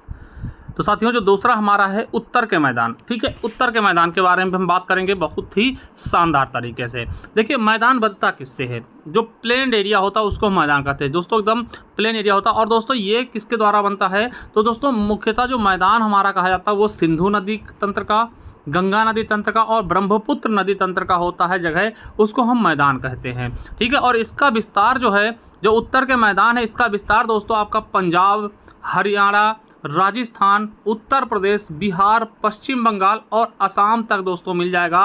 यानी आपके उत्तर का मैदान कहाँ तक विस्तृत दोस्तों, तो ये राज्य आपके हो जाएंगे, ठीक है। और दोस्तों आपसे पूछ ले कि इनका निर्माण कैसे हुआ, क्या उत्तर के मैदानों का निर्माण कैसे हुआ साथियों, तो नदियों द्वारा लाए गए अवसाद के जमाव से, जो नदियों का दोस्तों जो भी दोस्तों मलबा था उनके आने से दोस्तों वो जो जमा हुआ, उससे दोस्तों मैदान का निर्माण हो गया। क्या हो गया, उन्हीं से मैदान का निर्माण हो गया। तो चलिए एक बार आपको हम उत्तर के मैदान दिखा देते हैं साथियों। ये आपका मैप है, यहाँ पे देखिएगा दोस्तों, देखिए ये जो आपका है, यहाँ से दोस्तों ये आपका मैदान हो जाएगा, ये आपका झेलम वाली नदियाँ, ठीक, ये मैदान हो गया। इसके बाद दोस्तों आप देखते हैं यहीं पर दोस्तों ये आपका जो मैदान है दोस्तों, यमुना, गंगा यमुना का दोस्तों यहाँ तक जाएगा, ठीक है। ये सब दोस्तों जो आपका प्लेन सा दिख रहा है, ये ब्रह्मपुत्र तक दोस्तों, ये आपका उत्तर का मैदान कहलाएगा, ठीक है, उत्तर का मैदान कहलाएगा। और दोस्तों इसको हम 4 भागों में बांट के डिवाइड करके पढ़ेंगे, बहुत ही शानदार तरीके से दोस्तों, मज़ा आ जाएगा आपको, ठीक है। अगर मैं यहीं दिखाना चाहूँ आपको तो साथियों ये देख सकते हैं, यहाँ पे दोस्तों आपका ये उत्तर का मैदान दोस्तों, यहाँ से ये वाला दोस्तों हिस्सा दोस्तों, ये आपका लगभग दोस्तों ये हरियाणा हो गया दोस्तों, पंजाब में भी है ना। यहाँ पे दोस्तों आपको पता है कि सिंधु नदी वाला सिस्टम है, ठीक है। यहाँ दोस्तों गंगा का स्रोत जाता है, गंगा यमुना का, ठीक। और ये दोस्तों आपका ये जा करके असम तक दोस्तों ये जाता है, असम तक, ठीक है। ये आपका दोस्तों क्या हो जाएगा, ये पश्चिम बंगाल भी ले सकते हैं इसी में। और दोस्तों ये आपका उत्तर का मैदान कहलाएगा, ठीक है। तो स्पेशली इन भाग को हम उत्तर का मैदान कहते हैं। चलिए आपको दिखाते हैं। तो साथियों हमने बताया कि उत्तर के मैदान को हम दोस्तों 4 भागों में बांट के पढ़ते हैं। कौन कौन सा, तो दोस्तों भाभर हो जाएगा, तराई हो जाएगा, खादर हो जाएगा और बांगर हो जाएगा, ठीक। आप देख सकते हैं खादर और बांगर 4 प्रकार का दोस्तों ये होगा, क्या होगा, 4 प्रकार से इसको हम बांट के पढ़ सकते हैं। चलिए अब देखिए, अभी हमने क्या पढ़ा, जस्ट पर्वत पढ़ा, शिवालिक पर्वत। तो शिवालिक हमने बताया था, देखिए सबसे पहले हमने बताया ऊपर क्या है, ट्रांस हिमालय। ट्रांस हिमालय में दोस्तों 3 श्रेणियाँ है ना, काराकोरम, लद्दाख और जास्कर। उसके बाद में दोस्तों, ठीक है, ये मान लें ट्रांस हिमालय हो गया ना, काराकोरम, लद्दाख और जास्कर। फिर उसके बाद दोस्तों एक होता है बाह्य हिमालय, या फिर दोस्तों बृहद हिमालय बोल सकते हैं, फिर दोस्तों मध्य हिमालय, फिर दोस्तों शिवालिक। ठीक है, तो यहाँ तक हमने पढ़ा। अब दोस्तों जस्ट इसके नीचे वाला जो क्षेत्र होता है, शिवालिक के दक्षिण वाले क्षेत्र को हम भाभर कहते हैं। क्या बोलते हैं, शिवालिक के दक्षिण वाले भाग को हम क्या बोलते हैं, भाभर बोलते हैं। आपसे पूछेगा कि शिवालिक के नीचे वाले भाग को या फिर दक्षिण वाले भाग को हम क्या बोलते हैं दोस्तों, भाभर बोलते हैं। ठीक है, समझ गए होंगे बहुत ही शानदार तरीके से। और दोस्तों यहाँ की भूमि कैसे होती है, ऊबड़ खाबड़ होती, क्यों होती, तो वो मैं आपको समझाने वाला हूँ। ठीक है, क्या मैं वो चीज़ें मैं आपको समझाने वाला हूँ, थोड़ा सा मैं समझा देता हूँ मैप के जरिए, फिर आप इसको आराम से इसको रटना ही नहीं पड़ेगा। ठीक है, समझिएगा मेरे दोस्तों। देखिए ये आपका शिवालिक है, ये आपका शिवालिक रेंज दिख रहा होगा आप सभी को। देखिए ये आपको शिवालिक रेंज दिख रहा होगा। और देखिए एक चीज़ आपको और समझना होगा, क्या समझना होगा कि भाई जो भी नदी निकलती है ना, वो अधिकतर हिमालय से निकलती है। कहाँ से निकलती है, हिमालय से निकलती है। अब देखिए समझिएगा, जैसे दोस्तों यहाँ पे हम देखते हैं, तो देखिए यहाँ पे दोस्तों क्या है, यहाँ से निकली झेलम निकल गई है ना, रावी निकली, सतलज निकली, फिर उसके बाद दोस्तों यमुना निकल आई। ठीक है, यमुना के बाद दोस्तों गंगा निकल आई, गंगा के बाद दोस्तों घाघरा निकली, घाघरा के बाद गंडक निकली, गंडक के बाद दोस्तों कोसी निकली, कोसी के बाद दोस्तों देखते हैं ब्रह्मपुत्र नदी इधर से आते हुए ये निकलेगी, है ना। तो ये चीज़ें समझिए, ये नदियाँ निकली। अब एक चीज़ समझिए दोस्तों, ये जो शिवालिक है ना, शिवालिक समझिएगा, जो ये साथियों शिवालिक है ना, शिवालिक मतलब ऊंचा पर्वत है। अब ऊंचे से दोस्तों ढलान पे आएंगे ना, आप समझिए, जैसे मान ले दोस्तों ये ऊंचा कोई चीज़ है, समझिए ये ऊंचा चीज़ है। अब यहाँ से दोस्तों ढाल से ऊपर से पानी आएंगे ढाल की तरफ, दोस्तों पानी देखना, पानी ज़्यादा जगह नहीं घेरेगी, वो छोटे जगह में बहती हुई चली आएगी, तो समझिएगा। ठीक है, और दोस्तों जब ये जो मतलब कि जस्ट शिवालिक के नीचे वाले हिस्से को, इसको हम क्या बोल देंगे, इसको हम भाभर बोलेंगे। क्यों बोलेंगे, क्योंकि दोस्तों देखिए अब समझिएगा, मान ले दोस्तों यहाँ से जो नदियाँ आ रही हैं, तो नदियाँ दोस्तों क्या होती है, पहाड़ से आएंगी, पत्थर बड़े बड़े बहा के लाएंगी, बड़े बड़े पत्थर कंकड़। ठीक है, और समझिए अब दोस्तों ये जो नदियाँ आती है ना, समझिए अब यहाँ समझाने की कोशिश करिए। यहाँ से दोस्तों ये पहाड़ है, अब यहाँ ये नदियाँ निकल रही, ठीक है, ये नदियाँ निकली, ये निकली यमुना गंगा, है ना, ये घाघरा निकली, अपने साथ दोस्तों बड़े बड़े पत्थर काट काट के लेकर आती है पहाड़ों से। अब पत्थर क्या होगा, जहाँ दोस्तों थोड़ा सा समतल मिलेगा वहीं पे दोस्तों पत्थर इकट्ठे हो जाएंगे। अब देखिए यहाँ से तो दोस्तों, अब यहाँ से आप सोचो यहाँ पत्थर इकट्ठे हो जाए, यहाँ नहीं होंगे, क्योंकि यहाँ ढाल है भाई, पर्वत है, पहाड़ है ना। तो दोस्तों शिवालिक पर्वत ऊंचा होगा, ऊंचे नीचे तरफ आएंगे पहाड़ पत्थर बढ़ते हुए, मगर दोस्तों जहाँ थोड़ा समतल मिलता है वहीं दोस्तों ये पत्थर कंकड़, ये जो बड़े बड़े पत्थर यहाँ पे इकट्ठा कर देंगे, सारी नदियाँ यहाँ पर दोस्तों पत्थर इकट्ठा कर देंगे। अब समझिए, समझ की कोशिश करिए दोस्तों, बहुत मज़ा आएगा कसम मार। ठीक है, देखिए यहाँ पे क्या होगा, जो नदियाँ हैं यहाँ पे दोस्तों बड़े बड़े पत्थर इकट्ठे कर देंगे। क्यों, क्योंकि ऊपर से बहा के पत्थर ला रही। अभी तक दोस्तों ढाल में था, ढाल में पत्थर रुकता नहीं, जब दोस्तों थोड़ा समतल मिलेगा तो यहाँ पे दोस्तों बड़े बड़े पत्थर यहाँ पे आपको मिल जाएंगे लगे हुए। अब समझिएगा, यही दोस्तों पूरा सिस्टम समझिएगा। ठीक है, अब देखिए, तो ये दोस्तों जो पत्थर वाला इलाका होता है, बड़े बड़े कंकड़ पत्थर जो होते हैं, वो उसको हम बोलते हैं शिवालिक। ठीक है, बड़े बड़े पत्थर कंकड़ वाले इस इलाके को क्या बोलते हैं, शिवालिक बोलते हैं। अब एक चीज़ समझिएगा, जैसे मान लिया, दूसरी चीज़ तो ढाल में क्या होती है, नदियाँ एकदम सिमट के चलती हैं, समझिएगा। जैसे आप समतल जगह पानी नहाइएगा दोस्तों फैल के चलेगा, और किसी ढाल में दोस्तों नहाइए वो एक छोटी नाली बनाते हुए चला जाएगा। अब सो मान लीजिए ये नदी बहती हुई आई, है ना, ये नदी बहती हुई, अब इस पर क्या हुआ, यहाँ समतल में पहुँची, और यहाँ दोस्तों बड़े बड़े पत्थर आके पत्थर तो ऐसे पत्थर हो गए, तो दोस्तों आपको नदी दिखेगी, बिल्कुल नहीं दिखेगी। मतलब कि समझिएगा कि पत्थर के बड़े बड़े चट्टानों के बीच से नदियाँ गुजरती हैं, तो नदियाँ क्या होंगी, अदृश्य होंगी, आपको नहीं दिखेंगी। देखिए आपने कभी देखा होगा, कभी पहाड़ों पर गए होंगे दोस्तों, पहाड़ों पर पत्थरों के बीच से दोस्तों नदियाँ बहती हैं और पानी निकलता है, और पता नहीं चलता पानी निकल कहाँ से रहा, है ना। तो कहने का मतलब यही, बड़े बड़े पत्थर होंगे, तो साथियों यहाँ पे क्या होगा, यहाँ पे नदियाँ क्या होंगी, अदृश्य हो जाएंगी, मतलब नदियाँ दिखना बंद हो जाएंगी। क्यों, क्योंकि यहाँ पे नदी द्वारा बहाया गया कंकड़ पत्थर इकट्ठा हो जाएगा, समझ गए होंगे। अब देखिए यहाँ पे आप कहेंगे सर खेती होती, देखिए खेती कैसे होगी, बड़े बड़े जहाँ कंकड़ पत्थर पाए जाएंगे वहाँ पे खेती बिल्कुल भी नहीं होगी। तो दोस्तों भाबर क्षेत्र में क्या होगा, भाबर क्षेत्र में क्या होगा, जो ये भाबर क्षेत्र है मेरे दोस्तों, यहाँ पे क्या होगा, आपसे पूछेगा भाबर क्षेत्र की मिट्टी कैसी होती है, दोस्तों यहाँ मिट्टी क्या होगी, मिट्टी नहीं, यहाँ पे कंकड़ पत्थर होंगे। पहली चीज़ समझिएगा, यहाँ पे क्या होंगे, कंकड़ पत्थर। ठीक है, कंकड़ पत्थर होंगे, और उसके साथ साथ दोस्तों नदियाँ क्या होंगी, अदृश्य होकर बहेंगी, मतलब नदियाँ दिखेंगी नहीं। ठीक है। और यहाँ पे क्या होगा, यहाँ दोस्तों कुछ भी नहीं होगा, बड़ी बड़ी घास वास मिल जाएगी दोस्तों। यहाँ पे मतलब कि कुछ भी नहीं होगा, खेती नहीं होती, ठीक है। बड़े बड़े घास वास मिल जाएंगे, ठीक है, उगे हुए बहुत बड़े बड़े घास पास ना। तो ये समझ गए, तो भाबर क्षेत्र समझ गए, जहाँ पे दोस्तों बड़े बड़े कंकड़ पत्थर नदियाँ बहा के लेकर के आती हैं, ठीक है, जस्ट शिवालिक के नीचे वाले। अब दोस्तों देखिए, अब आगे समझिए, ये भाबर समझ गए, चलिए भाबर समझ गए। अब दोस्तों इसके नीचे के हिस्से को हम तराई कहेंगे, भाबर के जस्ट नीचे वाले हिस्से को हम क्या बोलेंगे, तराई बोलेंगे, समझ गए। तो दोस्तों ये जो भाबर था आपका, ये वाला भाबर था, भाबर में बड़े बड़े कंकड़ पत्थर थे, ये आपने देखा, ठीक। अब जस्ट इसके नीचे आएंगे, अब देखिए यहाँ पे देखिए, अब नदियाँ जो बह रही थी वो कंकड़ पत्थर लेके आएंगी। देखिए कंकड़ पत्थर ज़्यादा दूर तक नहीं जा पाते, जो बड़े बड़े कंकड़ होते हैं वो ज़्यादा दूर तक नहीं जा पाएंगे, ठीक है। तो कंकड़ पत्थर सब यहीं बैठ गए, ठीक, यहीं पर बैठ गए। अब दोस्तों इसके आगे क्या होगा, जो कंकड़ पत्थर दोस्तों कट कट के छोटा छोटा, मतलब बालू टाइप का जो होगा मटेरियल, या फिर दोस्तों जो भी अवशिष्ट चीज़ें होंगी वो थोड़ा सा दूर आएंगे, रेता टाइप के ना। तो दोस्तों ये इसके जस्ट आगे दोस्तों जो हल्के हल्के छोटे छोटे एकदम कण होंगे बालू के, है ना, वो आ जाएंगे यहाँ पे, यानी कि हल्के हल्के छोटे छोटे कण होंगे, छोटे छोटे कण हो जाएंगे, छोटे छोटे कण जो होंगे थोड़ा सा ऊपर आगे आएंगे, ठीक है, मलबा जो होगा यहाँ पे आ जाएगा। तो दोस्तों आप देखिए, जब जहाँ पे कंकड़ पत्थर था उसको हमने भाबर बोल दिया, भाबर बोलते हैं। भाबर में क्या क्या विशेषताएं हैं, तो यहाँ कंकड़ पत्थर पाया गया, यहाँ पे खेती नहीं होगी, और दूसरी नदियाँ अदृश्य होंगी। अब तो भाबर के जस्ट आगे क्या होंगी, नदियाँ दोस्तों दिखने लगेंगी, क्योंकि अब पत्थर ज़्यादा दूर तक बहा के नहीं ले जा पाएंगे नदियाँ, ठीक है। अब छोटे छोटे कण जो होंगे, अब तराई क्षेत्र, इसको क्या बोलेंगे, जो नीचे जस्ट भाबर नीचे वाला, इसको बोलेंगे तराई क्षेत्र। तराई क्षेत्र में होगा दोस्तों, यहाँ पे बलुई मिट्टी पाई जाएगी, छोटे छोटे मिट्टी पाए जाएंगे, मतलब कि कंकड़ के हल्के हल्के कण पाए जाएंगे, और यहाँ पे दोस्तों पानी बहुत अच्छे मात्रा में होगा, और नदियाँ फिर से दिखने लगेंगी, यहाँ पे नदियाँ दिखने लगेंगी दोस्तों। और यहाँ पे दोस्तों बहुत अच्छी मिट्टी होती है, यानी पानी आपको मिलेगा। तो यहाँ पे दोस्तों धान और गन्ने की खेती बहुत अच्छी होगी, यानी धान व गन्ने की खेती अच्छी हो जाएगी। आई होप दोस्तों समझ रहे होंगे। भाबर के जस्ट नीचे क्या होगा, तराई क्षेत्र, ठीक है। भाबर क्या होगा, जहाँ पे कंकड़ पत्थर होंगे, ठीक है, क्योंकि नदियाँ अपने द्वारा बहा के लाएंगी, तो दोस्तों कंकड़ पत्थर जहाँ तक पहुँच पाते हैं उसे हम क्या बोलते हैं, भाबर बोलते हैं। और जस्ट देखिए जो पत्थर होते हैं, देखिए नदियों की भी एक मतलब क्षमता होती है, वो पत्थर ज़्यादा दूर तक लेके नहीं जा पाएंगे। आप पानी में, बहते पानी में पत्थर डालेंगे दोस्तों, वो ज़्यादा दूर नहीं जाएगा, थोड़ी देर बाद बैठ जाएगा ना, उसी तरीके से। तो जहाँ पे पत्थर बड़े बड़े बैठे रहते हैं वहाँ हम उसको भाबर बोलते हैं।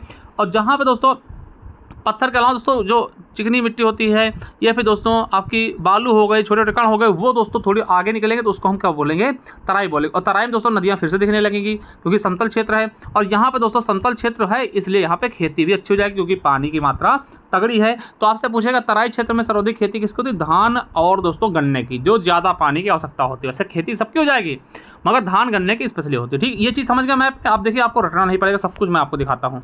चलिए अब देखिए भाबर क्षेत्र हमने क्या बताया दोस्तों, शिवालिक के नीचे जो आएंगे नदियाँ लेके आएंगी दोस्तों, बड़े बड़े पत्थर, ऐसे बड़े बड़े पत्थर होंगी। अब इसमें देखिए बड़े बड़े पत्थर ये लग गए, इसमें दोस्तों नदियाँ दिखाई नहीं देंगी, ठीक, अदृश्य हो जाएंगी। और यहाँ पे तो समझिए आप देखिए वही चीज़ें, यहाँ की भूमि कैसी, उबड़ खाबड़, क्योंकि दोस्तों पत्थर होंगे। यहाँ पे क्या होगा, ये पर्वतों के नीचे की जमीन होती है, बिल्कुल सही भाई, शिवालिक पर्वत था उसके नीचे की जमीन, इसी भाग में नदियाँ जो है प्रदेश में प्रवेश करती है, बिल्कुल सही चीज़ है, यहीं से नदियाँ प्रवेश करेंगी, जिसके कारण नदियाँ पर्वतों से अपने साथ बड़े बड़े पत्थर बहा कर लाती है। बिल्कुल, अब देखिए आपको हमने बहुत अच्छे समझा दिया, आपको रटने की आवश्यकता नहीं होगी ना। नदियों देखिए बड़े बड़े पत्थर पड़े हैं, तो अब देखिए पत्थरों के कारण नदियाँ यहाँ भूमिगत होंगी, मतलब पत्थर इतने बड़े हो जाते हैं कि नदियाँ दिखाई नहीं देती, नदी कहाँ से बह रही है, ठीक है। तो नदियाँ अदृश्य हो जाएंगी, या फिर नदियाँ भूमिगत हो जाती है, ठीक है।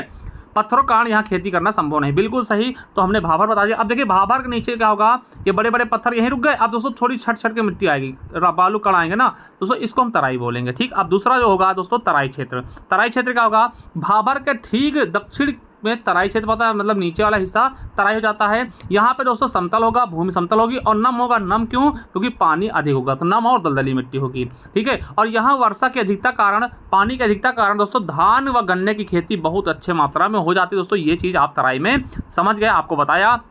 और देखिए एक चीज़ और समझिए, जहाँ पर दोस्तों पानी की ज़्यादा मात्रा होती है ना, वहाँ पे बीमारियाँ भी ज़्यादा होती हैं, ठीक। जहाँ पे बारिश ज़्यादा होगी, पानी ज़्यादा होगा, कीचड़ होगा, मच्छर पनपेंगे, बीमारियाँ बहुत ज़्यादा होंगी। तो इस क्षेत्र के लिए कम ठीक होता है दोस्तों, क्षेत्र जो है स्वास्थ्य के लिए कम ठीक होता है, क्योंकि यहाँ मलेरिया, मच्छर ज़्यादा होंगे, फाइलेरिया, जापानी इंसेफ्लाइटिस यानी कि मस्तिष्क ज्वर आदि फैलता रहता है। और यहाँ पे दोस्तों नदियाँ पुनः पत्थर से बाहर आकर दिखने लगती हैं, जो कि हमने बहुत ही शानदार तरीके से आपको समझा दिया। तो दो चीज़ें आप समझ गए।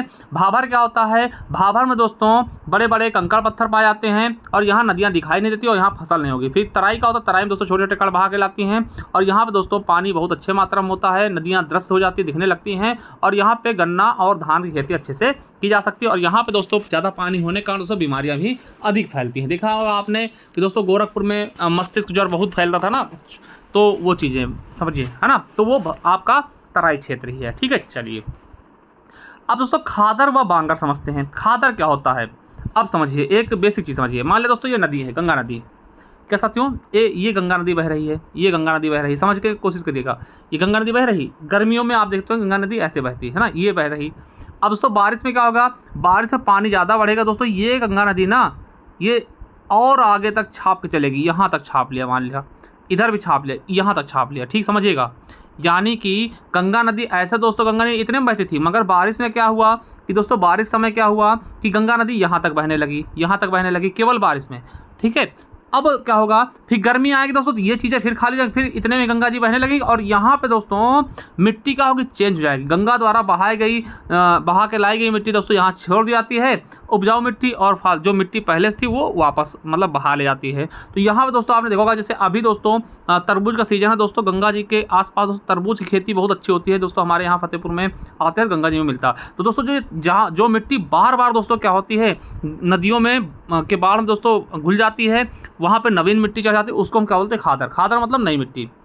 ठीक है, यानी आपसे पूछे खादर क्या है, तो आप सिंपल सी भाषा में बताइएगा कि नदियों का पानी जहाँ बाढ़ से चढ़ जाता है, ठीक है, और वहाँ उसे हम क्या बोलते हैं, नवीन मिट्टी। मतलब ये दोस्तों हमेशा बदलती रहती है। ठीक है, यानी समझिएगा यह मैदान का वह निचला हिस्सा है जहां नदियां प्रतिवर्ष बाढ़ का जल फैलाती हैं एवं नवीन जलोढ़ मिट्टी परत का निर्माण करती है, उसे हम क्या बोलते हैं, खादर।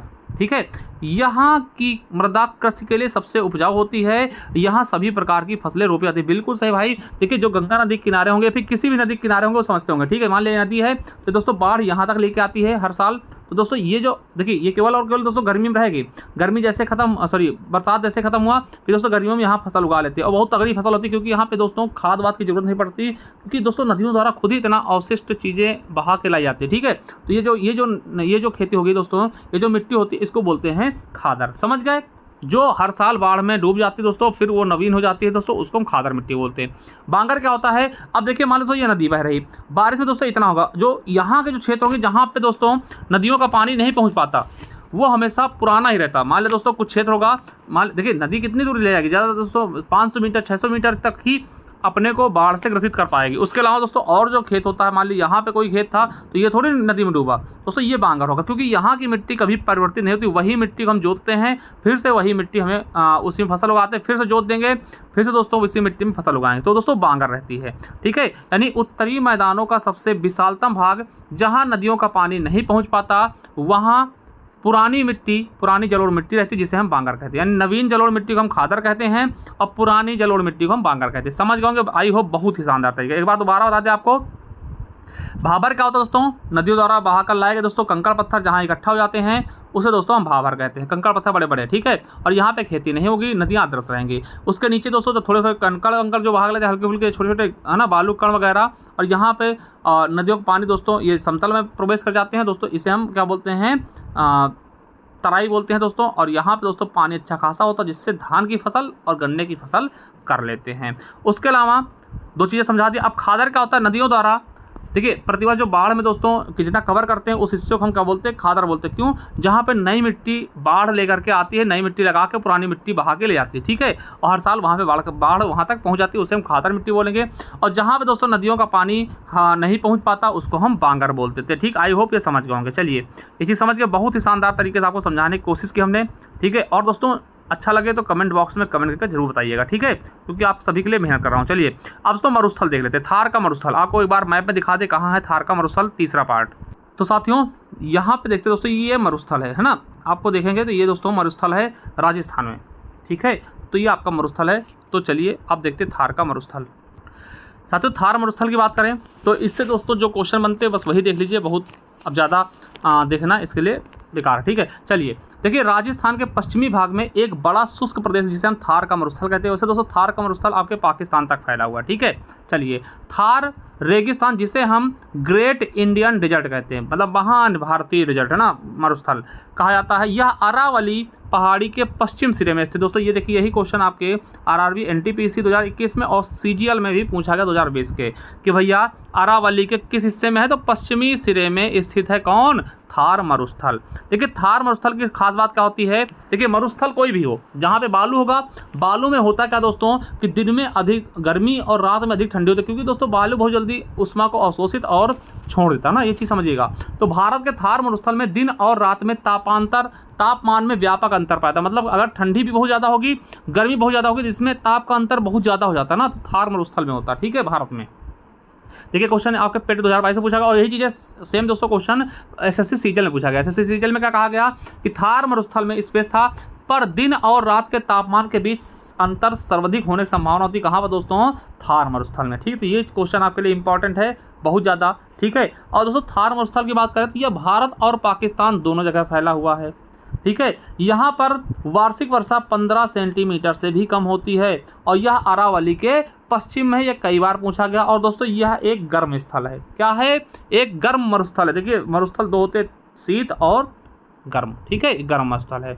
और भारत में दोस्तों सबसे गर्म स्थल कहाँ कौन सा है दोस्तों, चुरू, जैसलमेर दोस्तों राजस्थान में पड़ता है, चुरू एक जगह पड़ती है जो कि सबसे गर्म है, ठीक है। चलिए, और दोस्तों एक चीज़ ये नोट करके लिख लीजिएगा कि विश्व के सबसे बड़े खारे रेगिस्तानों में से एक कच्छ का रण कहाँ है, तो गुजरात में दोस्तों। ये एएलपी में पूछा गया क्वेश्चन, तो इसको भी हमने डाल दिया। तो आई होप दोस्तों बहुत ही शानदार तरीके से चीज़ें आपको समझ में आ रही होंगी, ठीक है। तो प्रायद्वीपीय पठार के बारे में हम अच्छे से आपको समझाने वाले हैं। पहले चीज़ आप समझिए प्रायद्वीप क्या होता है। तो प्रायद्वीप क्या होता है आपको पता होगा कि साथियों, तीनों ओर से पानी से घिरे हुए क्षेत्र को हम क्या बोलते हैं, प्रायद्वीप। आपको पता है जो दक्षिण का भारत हमारा ऐसे है, और इधर दोस्तों आपका सागर है, पानी है, इधर दोस्तों बंगाल की खाड़ी है, और इधर भी देखिए, ठीक, इधर अरब सागर है, ये हिंद महासागर है, और इधर दोस्तों आपकी बे ऑफ बंगाल है, बंगाल खाड़ी है। तो तीनों तरफ से ये क्या हुआ है, पानी से घिरा हुआ है, इसीलिए इसको हम प्रायद्वीप बोलते हैं, ठीक है। तो इसको हम पढ़ेंगे। और आपको पता होगा साथियों कि यह भारत का सबसे पुराना भूभाग है, ठीक है, और गोंडवाना लैंड का हिस्सा, ठीक है। गोंडवाना लैंड का आपसे पूछेगा कि प्रायद्वीपीय पठार किसका हिस्सा है दोस्तों, ये गोंडवाना लैंड का हिस्सा, ये भी आपको याद रखना है, ठीक है। और याद रखना कि यह भारत का सबसे पुराना भूभाग है। और यह कैसे बना, तो यह पुराने क्रिस्टलीय, आग्नेय तथा रूपांतरित शैलों से निर्मित है, ठीक है। तो ये चीज़ आप समझ चुके होंगे बहुत ही शानदार तरीके से। चलिए थोड़ा सा हम प्रायद्वीपीय पठार के बारे में आपको मैप के जरिए हल्का सा समझाने की मैं कोशिश करूंगा, ठीक है। तो चलिए तो साथियों थोड़ा समझने की कोशिश करिए। देखिए पूरा का पूरा आपका क्या है, भारत है, ठीक, इतना समझ में आ रहा होगा, ठीक है। अब देखिए यहाँ पर दोस्तों हम आते हैं, तो ये सब दोस्तों यहाँ से प्रायद्वीपीय पठार होगा, सब ये प्रायद्वीपीय भारत होगा, और इसमें दोस्तों हम देखेंगे पूरे पठार वगैरह सब हम देखेंगे, ठीक है। तो यहाँ पे मैं आपको बताने की कोशिश कर रहा हूँ दोस्तों, ये देख रहे हैं आपकी अरावली श्रेणी, ये आपकी अरावली श्रेणी है, ठीक है। अरावली श्रेणी आप जानते हैं दोस्तों ये कहाँ कहाँ फैला, तो गुजरात हो गया, राजस्थान, हरियाणा और दिल्ली तक दोस्तों ये फैली हुई है, ठीक है। तो ये आपकी अरावली श्रेणी हो गई। अब दोस्तों यहाँ पे देखते हैं विंध्य श्रेणी, क्या है, ये विंध्य श्रेणी है, ठीक है।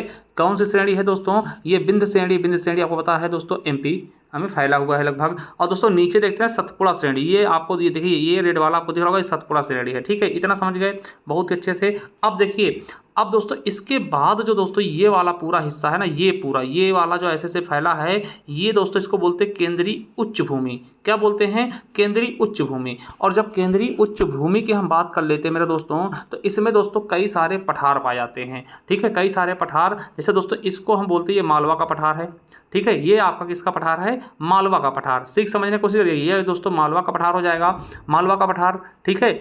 इसके बारे में आप सभी समझते होंगे। मालवा पठार के बारे में अभी हम देखें दोस्तों, इसके बारे में मतलब डिटेल में देखेंगे, मगर एक चीज़ समझिए, ये दोस्तों आपका मालवा पठार हो गया, समझिए, ये मालवा पठार हो गया सबसे पहले। फिर दोस्तों जस्ट उसके बगल में आपको मिलेगा बुंदेलखंड का पठार, दोस्तों होता है बुंदेलखंड का पठार, ये मान लिया, ये बुंदेलखंड का पठार हो गया, ठीक है, बुंदेलखंड का पठार हो गया, यहाँ पे बुंदेलखंड का पठार हो गया, ठीक है, समझिएगा, ठीक। अब देखिए बुंदेलखंड का पठार आपको पता है कि उत्तर प्रदेश और मध्य प्रदेश में स्थित है। बुंदेलखंड के नीचे दोस्तों जस्ट कहाँ है, ये आपका मिल जाएगा बघेलखंड का पठार, ठीक, ये बघेलखंड का पठार हो जाएगा। उसके जस्ट नीचे आपका बघेलखंड का पठार हो जाएगा, जो कि दोस्तों एमपी, यूपी और छत्तीसगढ़ तक, थोड़ा बहुत छत्तीसगढ़ तक फैला हुआ है, ठीक है। तो ये समझिएगा, समझ गए, ये होगा बघेलखंड का, ठीक। अब उसके जस्ट तो ये बगल में ही, जस्ट इधर बगल में ये आपको दिख रहा होगा, हम लाइन मार रहे हैं दोस्तों, शायद आपको समझ में ना रहा हो, ये हल्का सा, ये आपको ये दिख रहा है ना, ये इसके ये एरो बनाया हमने ऊपर, ये है ना, ये दोस्तों रीवा पन्ना का पठार है। रीवा पन्ना का पठार दोस्तों ये भी एमपी में ही है थोड़ा सा, ठीक। उसके बाद मेरे दोस्तों यहाँ पर जो ये है ये छोटा नागपुर का पठार है, ठीक है, यानी ये छोटा सा नागपुर का पठार पड़ जाएगा। ये सारा सारा दोस्तों केंद्रीय उच्च भूमि में गिना जाता है, ठीक। और यहाँ पे दोस्तों आते हैं तो यहाँ पे आपको दोस्तों किसका, शिलांग का पठार मिल जाएगा दोस्तों। यहाँ पे शिलांग का पठार मेघालय में पड़ जाएगा, ठीक है।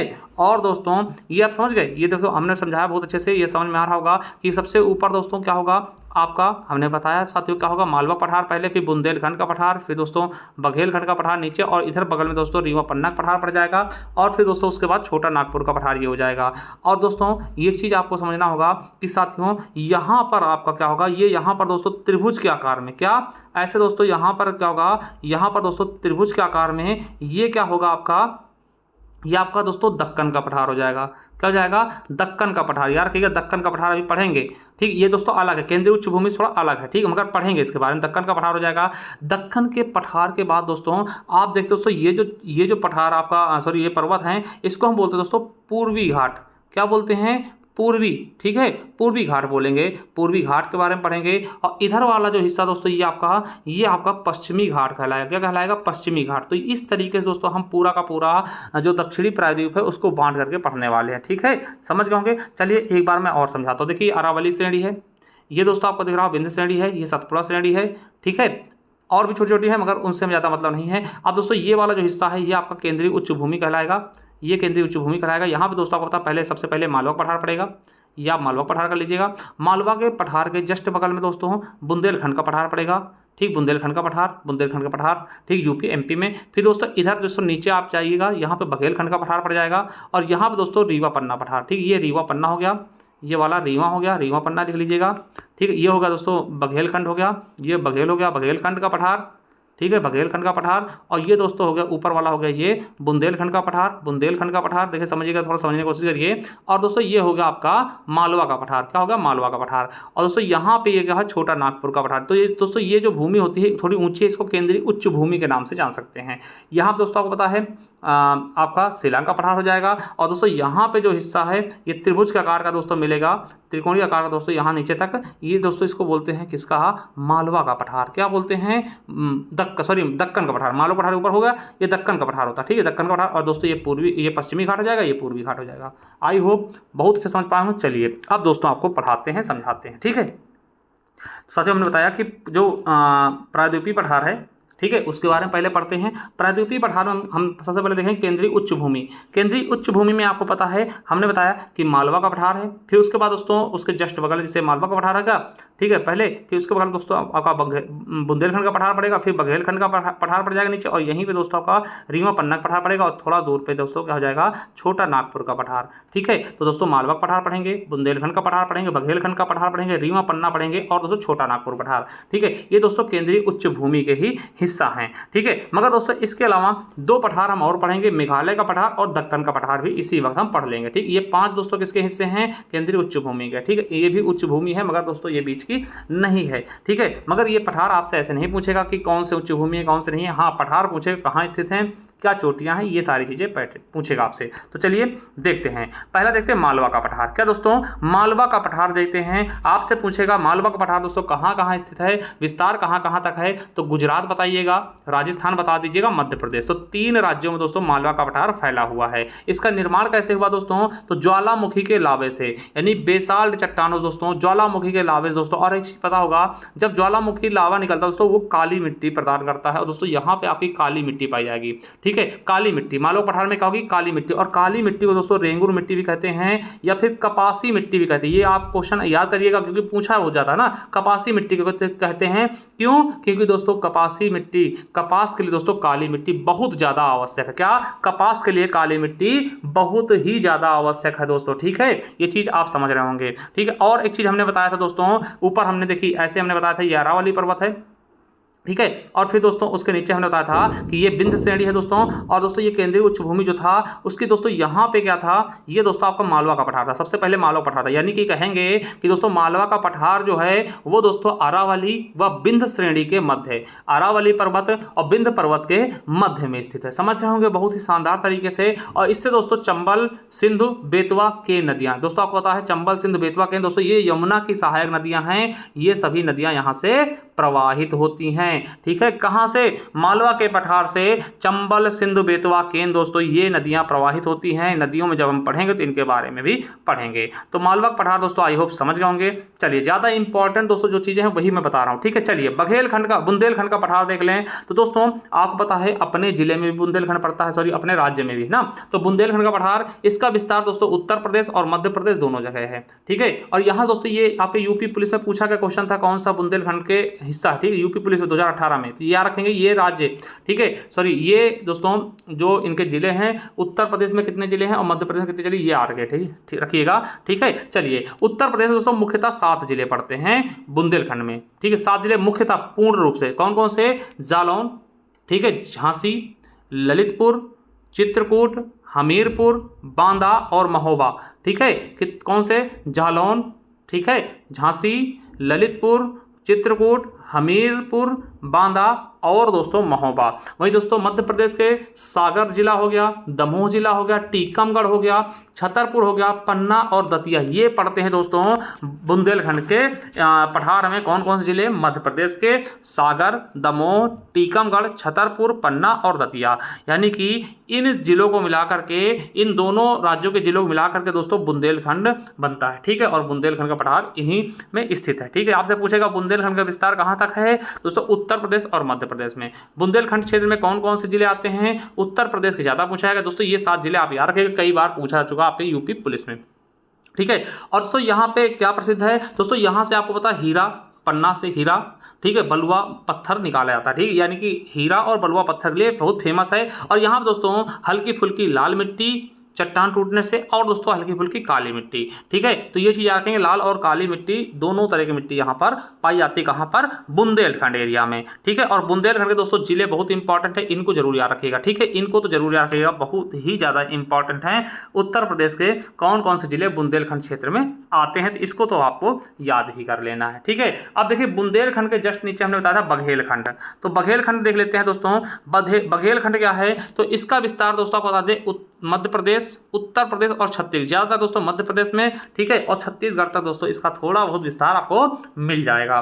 दोस्तों इसमें से आपको ज्यादा इंपॉर्टेंट कुछ नहीं है, आपको बताते लगभग दोस्तों इसमें केवल बघेलखंड में आपका सोनभद्र जिला ही थोड़ा बहुत पड़ता है। ठीक है, तो उत्तर प्रदेश का सोनभद्र जिला बघेलखंड में आता है। ठीक है, ज्यादा इंपॉर्टेंट बघेलखंड से है नहीं। ठीक है, रीवा पन्ना का पठार दोस्तों थोड़ा सा आपको बता दें कि मध्य प्रदेश में रीवा जिले में दोस्तों थोड़ा सा पड़ जाता है ये। ठीक, इसको अलग नाम देते हैं, और दोस्तों याद रखिएगा यह मध्य प्रदेश के रीवा जिले में, इसलिए रीवा पन्ना बोलते हैं। और यहाँ पर दोस्तों हीरा इसके लिए प्रसिद्ध दोस्तों पन्ना खान है दोस्तों, जो कि हीरा के लिए बहुत ही फेमस है। तो रीवा पन्ना से दोस्तों हीरा निकाला जाता है, बस इतना याद रखिएगा। चलिए छोटा नागपुर का पठार दोस्तों ये आपके लिए इंपॉर्टेंट बहुत ज्यादा है। चलिए छोटे नागपुर के पठार के बारे में याद रखें दोस्तों। ठीक है, छोटा नागपुर का पठार दोस्तों आपको हम बता चुके हैं मैप में। ठीक है, ये स्थित कहाँ कहाँ है दोस्तों, छत्तीसगढ़ हो गया, क्या साथियों, छत्तीसगढ़ हो गया, झारखंड हो गया, उड़ीसा हो गया, बिहार हो गया, पश्चिम बंगाल। दोस्तों ज़्यादातर ये झारखंड में पड़ता है। ठीक, ज़्यादातर इसका हिस्सा झारखंड में है, वैसे छत्तीसगढ़, झारखंड, उड़ीसा, बिहार, बंगाल, ठीक यहाँ तक ये फैला हुआ है। दोस्तों यहाँ पे बहुत ज़्यादा खनिज चीज़ें पाई जाती हैं, जैसे कोयला हो गया, अभ्रक हो गया, बॉक्साइट हो गया, लोहा हो गया। ठीक है, इसी कारण दोस्तों इसे हम भारत का रूर प्रदेश कहते हैं। आपसे क्वेश्चन पूछेगा कि भारत का रूर प्रदेश किसे कहते हैं दोस्तों, तो हम बोलते हैं छोटा नागपुर के पठार को भारत का रूर प्रदेश बोलते हैं। यूपीएसआई में पूछा गया क्वेश्चन कि भारत का रूर प्रदेश क्या है, तो छोटा नागपुर का पठार। रूर क्या है दोस्तों, तो रूर पड़ता है दोस्तों जर्मनी में एक जगह पड़ती है, जहां पे दोस्तों बहुत ज्यादा ये चीजें पाई जाती हैं। ठीक है, जैसे कोयला वगैरह, लोहा वगैरह, इसलिए दोस्तों यहाँ भी मिलता है, इसीलिए इसको वहां की संज्ञा दे दी गई। जो भारत का रूर प्रदेश किसको कहते हैं, छोटे नागपुर के पठार को याद रखेंगे। इसी पर दोस्तों जादूगोड़ा खान है, जो कि सिंहभूम जिले में है, झारखंड के। ठीक है, याद रखेंगे जादूगोड़ा की खान कहाँ है, सिंहभूम जिले में है। कहाँ, किस राज्य में, झारखंड में स्थित दोस्तों, जो कि यूरेनियम के लिए प्रसिद्ध। आपसे पूछेगा पूछेगा जादूगोड़ा खान किसके लिए फेमस है, तो यूरेनियम के लिए। कहाँ है, झारखंड में। किस जिले में, सिंहभूमि जिले में। तो याद रखिएगा ये छोटा नागपुर के पठार में जादूगोड़ा की खान है जो कि यूरेनियम के लिए प्रसिद्ध है दोस्तों। यूरेनियम भी मिलता है, याद रखिएगा, यूपीएससी में पूछा गया है। ठीक है, चलिए और दोस्तों याद रखिएगा कि इसी पठार से, यानी छोटा जो नागपुर का पठार है आपका, इसे दोस्तों इस पठार से दामोदर नदी निकलती है। क्या, दामोदर नदी निकलती है दोस्तों। ये पठार है आपका छोटा नागपुर, यहां से दोस्तों दामोदर नदी निकल जाएगी और दामोदर नदी को हम बंगाल का शोक कहते हैं। ये दोस्तों इस पठार को दो भागों में बांट दिया। मान लो दोस्तों ये छोटा नागपुर का पठार है और यहाँ दोस्तों दामोदर नदी निकल गई, तो दोस्तों ये अपने आप से दोस्तों दो भागों में बढ़ जाएगा पठार, समझिएगा। ठीक है, और दामोदर नदी को हम बंगाल का शोक कहते हैं। ठीक है, ये यूपीएससी में पूछा गया है। ठीक है, याद रखिएगा। अब दोस्तों याद रखिएगा ये जो पठार है ना, ये जो पठार है ना, यानी छोटा नागपुर का पठार दोस्तों लगभग 3 भागों में बटा हुआ है। ठीक है, 3 भागों में, मतलब 3 पठारों को मिलकर के छोटा नागपुर का पठार बनता है। पहला दोस्तों रांची का पठार, समझिएगा दोस्तों, रांची का पठार ये सबसे बड़ा पठार है। यानी कि रांची, देखिए छोटा नागपुर का पठार दोस्तों 3 पठारों से मिलकर के बना है। रांची का पठार दोस्तों सबसे बड़ा हिस्सा है। फिर दोस्तों हजारीबाग का पठार दोस्तों, जिसकी सबसे ऊंची चोटी दोस्तों पारसनाथ है। ठीक है, यहाँ की चोटी कौन सी है, पारसनाथ है। ठीक, आपसे पूछेगा हजारीबाग के पठार की चोटी सबसे ऊंची चोटी कौन सी, पारसनाथ। ठीक है, चलिए फिर दोस्तों कोडरमा का पठार है, कोडरमा का पठार। ठीक है, 3 पठारों को मिलाकर के दोस्तों ये बना हुआ है। ठीक, समझिएगा, रांची का पठार सबसे बड़ा पठार है इसका। ठीक है, यानी कि रांची का पठार दोस्तों, फिर हजारीबाग का पठार और दोस्तों कोडरमा का पठार। अगर आपसे पूछेगा छोटा नागपुर के पठार को कितने भागों में बांटा गया, 3 भागों में, रांची का पठार, हजारीबाग का पठार और कोडरमा का पठार। और दोस्तों आपसे पूछ ले कि छोटे नागपुर की सबसे ऊंची चोटी कौन सी है, छोटे नागपुर पठार की सबसे ऊंची चोटी कौन सी, पारसनाथ होगी। किस पे स्थित है, तो हजारीबाग के पठार पे। चाहे पूछे हजारीबाग के पठार की सबसे ऊंची चोटी, तब पारसनाथ देगा, या फिर पूछ ले छोटे नागपुर पठार की सबसे ऊंची चोटी, तब भी आप पारसनाथ ही बताएंगे। ठीक है, तो ये चीज आपको देखिए अच्छे समझ में आ रहा होगा। ठीक है, कि भैया छोटा नागपुर का पठार आपके लिए इंपॉर्टेंट भी यहां से क्वेश्चन पूछे जाते हैं। ठीक है, तो हमने दोस्तों पहले आपको पता है मालवा का पठार देखा, फिर दोस्तों उसके ऊपर दोस्तों हमने बुंदेलखंड का देखा, फिर बघेलखंड का पठार देखा, फिर दोस्तों रीवा पन्ना देख लिया। उसके बाद दोस्तों हमने देख लिया क्या, आपका छोटा नागपुर का पठार। ठीक, ये केंद्रीय उच्च भूमि हम देख चुके हैं। अब दोस्तों इसी वक्त हम मेघालय का पठार भी देख लें, तो मेघालय पठार से भी दोस्तों बहुत ज्यादा क्वेश्चन आपके एग्जाम में आते भी हैं, इसीलिए दोस्तों इसको हम जरूर देखेंगे। ठीक है, मेघालय का पठार बात कर लें तो दोस्तों ये जो राजमहल की पहाड़ियां ना, झारखंड का राजमहल की पहाड़ियां, उसका पूर्वी विस्तार माना जाता है और यह भी दोस्तों प्रायद्वीपीय भारत का ही भाग माना जाता है। इसको भी हम प्रायद्वीपीय भारत का ही भाग मानते हैं। ठीक है, ये भी याद रखेंगे। और यहाँ दोस्तों गारो खासी जयंतिया नामक दोस्तों पठार स्थित हैं, गारो खासी जयंतिया दोस्तों पहाड़ियां स्थित हैं। ठीक है, याद रखिएगा मेघालय के पठार में ही गारो खासी जयंतिया मिल जाएंगे। आपसे पूछेगा गारो खासी जयंतिया किस राज्य में, मेघालय में है। देखिए यूपीएससी में पूछा गया है, यूएसएससी एमटीएस में पूछा गया 2021 में। और दोस्तों इसी के अंतर्गत दोस्तों आपको पता है मिकिर और रेगमा पहाड़ियां भी असम मिल जाएंगी। आपसे पूछेगा मिकिर और रेगमा पहाड़ियां कहाँ है, असम में। तो ये भी दोस्तों कहीं ना कहीं इसी का थोड़ा बहुत हिस्सा मान लिया जाता है। ठीक है, याद रखें दोस्तों।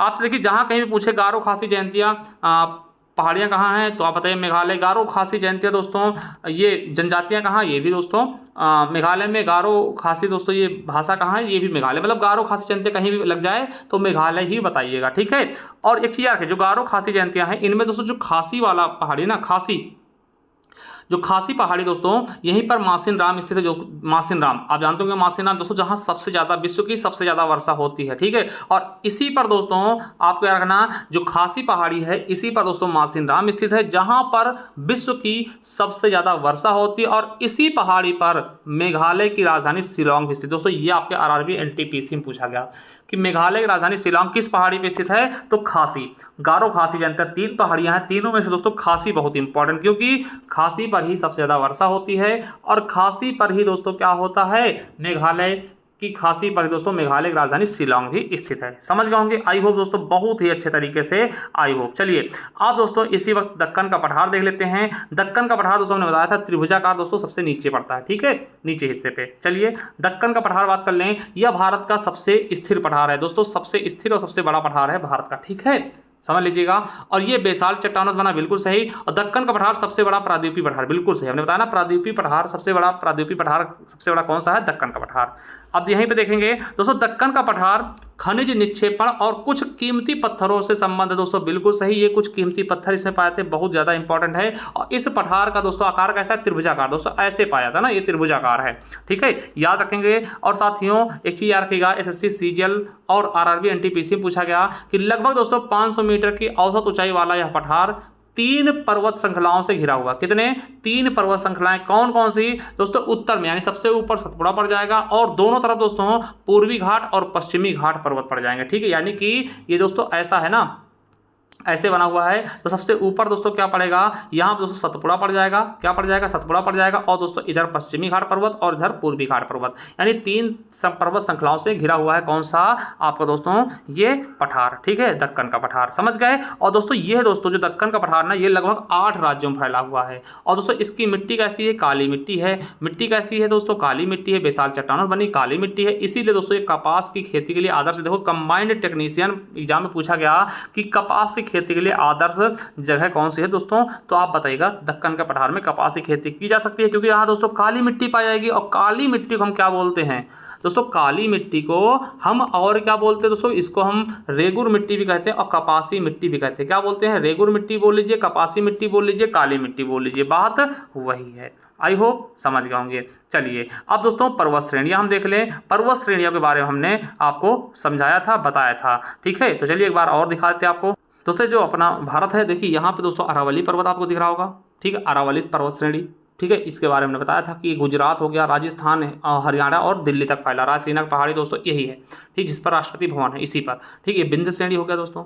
कौन सा श्रेणी दोस्तों? विंध्य श्रेणी, मध्य प्रदेश। ठीक है, और दोस्तों ये सतपुड़ा श्रेणी हो गई। कौन सी हुई? सतपुड़ा श्रेणी दोस्तों। इसके बारे में भी आपको अभी पढ़ाने वाले हैं। ठीक है, तो ये चीज़ें आप समझ गए, ये श्रेणियाँ होंगे, इनके बारे में भी आपको अच्छे से पढ़ा दें।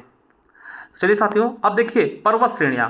तो पर्वत श्रेणियों में हमने अरावली पर्वत बता दिए। अरावली पर्वत श्रेणी दोस्तों सबसे इंपॉर्टेंट क्या है कि दोस्तों यह सबसे प्राचीन है, सबसे प्राचीन पर्वत है, सबसे प्राचीन पर्वत श्रेणी है। यह प्राचीन मोड़दार व अवशिष्ट पर्वत। अवशिष्ट मतलब दोस्तों कटने छटने लगे। ठीक है, और इस स्थित कहाँ है दोस्तों? तो गुजरात, राजस्थान, हरियाणा, दिल्ली, लगभग दोस्तों 800 किलोमीटर फैला हुआ दोस्तों। ये आरआरबी एनटीपीसी में इसका विस्तार पूछा गया है। ठीक है, याद रखेंगे। और इसकी सबसे ऊंची चोटी दोस्तों माउंट आबू। आपको पता है कि माउंट आबू कहाँ है? तो राजस्थान में। कहाँ पर है? राजस्थान दोस्तों बहुत ही अच्छा पर्यटन स्थल है। सबसे ऊंची चोटी दोस्तों कौन सी होगी? माउंट आबू। कहाँ है? गुरु शिखर। माउंट आबू में दोस्तों देखिए, माउंट आबू क्या दोस्तों? एक पर्वत है ना, पठार है, पर्वत है। और दोस्तों उसकी सबसे ऊंची चोटी कौन सी है? गुरु शिखर। 1722 मीटर दोस्तों। ये आपके पेट में पूछा गया, आरआरबी एनटीपीसी में भी पूछा गया। तो आपसे पूछेगा, देखिए क्या क्या पूछ सकता है। पूछे माउंट आबू सबसे ऊंची चोटी क्या होगी? गुरु शिखर। या फिर दोस्तों आपसे बोले अरावली पर्वत श्रेणी सबसे ऊंची चोटी क्या होती है? गुरु शिखर। क्योंकि गुरु शिखर जो है, माउंट आबू जो है, वो इसी श्रेणी पर स्थित है, अरावली पर। ठीक है,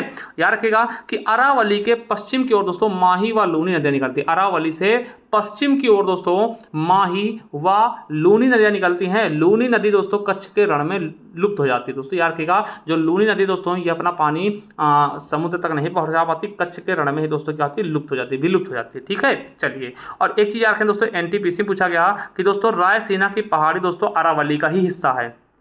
देखिए एनटीपीसी में पूछा गया है, जो रायसीना की पहाड़ी दोस्तों, जिस पर दोस्तों आपको पता राष्ट्रपति भवन स्थित है, वो अरावली पर्वत श्रेणी का ही हिस्सा है, जिस पर राष्ट्रपति भवन स्थित दोस्तों। ये आपके एनटीपीसी में पूछा गया। दिल्ली में इसको अरावली को हम रायसीना की पहाड़ी कहते हैं दोस्तों। ठीक है, जहाँ पर रायसीना डायलॉग भी होता है, आपको पता होगा। और यहीं पर दोस्तों राष्ट्रपति भवन स्थित है। आपसे पूछे रायसीना की पहाड़ी किसका हिस्सा है? अरावली पर्वत का। और अरावली की सबसे दक्षिणी पहाड़ी कौन सी? जरगा पहाड़ी दोस्तों, जो कि राजस्थान में स्थित। ये भी क्वेश्चन कभी कभार आपके एग्जाम में पूछ लेता है। तो आई होप दोस्तों अरावली के बारे में समझ गए। अरावली की सबसे ऊंची चोटी कौन सी? गुरु शिखर। ठीक है, कौन सी नदियां निकलती? माही और लूनी। ठीक है, अरावली श्रेणी पर ही दोस्तों राष्ट्रपति भवन स्थित है, जिसको हम क्या बोलते हैं दिल्ली में? रायसीना की पहाड़ी। ठीक है, चलिए अब विंध्य श्रेणी देख ली दोस्तों। विंध्य श्रेणी, चलिए विंध्य श्रेणी देख लिया। विंध्याचल पर्वत श्रेणी दोस्तों, ये मध्य प्रदेश में स्थित है। ठीक है, मध्य प्रदेश। और दोस्तों थोड़ा बहुत झारखंड की तरफ चले जाएंगे हल्का फुल्का। ठीक है, तो ठीक है, चलिए विंध्य पर्वत देखिए, विंध्य पर्वत उत्तर पश्चिम में अरावली श्रेणी, देखिए हमने पढ़ाया था आपको। और दक्षिण में दोस्तों सतपुड़ा रेंज से घिरा हुआ है। ठीक है, ये चीज़ हम पहले आपको बता चुके हैं। ठीक है, कि भैया ऊपर देखिए हमने बताया था, ये दोस्तों अरावली है। ठीक है, अरावली के बाद दोस्तों ये आपका विंध्य पड़ जाता है। क्या पड़ जाता है दोस्तों? उसके बाद दोस्तों ये विंध्य पड़ता है, ये विंध्य श्रेणी पड़ गई। और दोस्तों नीचे क्या है आपका? सतपुड़ा। ठीक है, तो ये दोनों के बीच में आपसे पूछेगा, ऐसे देखिए क्या पूछ सकता है। पूछ लेगा विंध्य श्रेणी के उत्तर में कौन सा? अरावली पर्वत। और विंध्य श्रेणी के नीचे कौन सी? दक्षिण में कौन सी है? तो सतपुड़ा पर्वत। ठीक है, तो दोस्तों ये आपके देखिए फॉरेस्ट गार्ड में पूछा गया। यानी दोनों आपको मैप के जरिए भी समझना बहुत अच्छे से। देखिए विंध्य के उत्तर पश्चिम की तरफ क्या है दोस्तों? उत्तर पश्चिमी तरफ अरावली पर्वत है और दक्षिणी तरफ क्या है? सतपुड़ा पर्वत। ठीक है, चलिए दोस्तों ये जो श्रेणी है ना, ये भारत को दोस्तों उत्तर और दक्षिण भारत को लगभग बांटता है। ठीक है, और यह अत्यधिक पुरानी व घर्षित मोड़दार पर्वत है। ठीक है, और दोस्तों यह पश्चिम से पूर्व की ओर विंध्याचल भारनेर, कैमूर व पारसनाथ की पहाड़ियों के रूप में झारखंड तक दोस्तों लगभग 1200 किलोमीटर के आसपास फैला हुआ है। ठीक है, यानी ये कई भागों में बटा हुआ है। विंध्याचल कहीं बोलते हैं, फिर भारनेर भी कहते हैं इसमें कुछ हिस्सा को, ठीक, कैमूर भी बोलते हैं, पारसनाथ पहाड़ी भी कहते हैं। लगभग दोस्तों 1200 किलोमीटर के आसपास फैला हुआ है। तो मध्य विंध्याचल पर्वत श्रेणी आप समझ गए होंगे। चलिए अब सतपुड़ा पर्वत देख लें।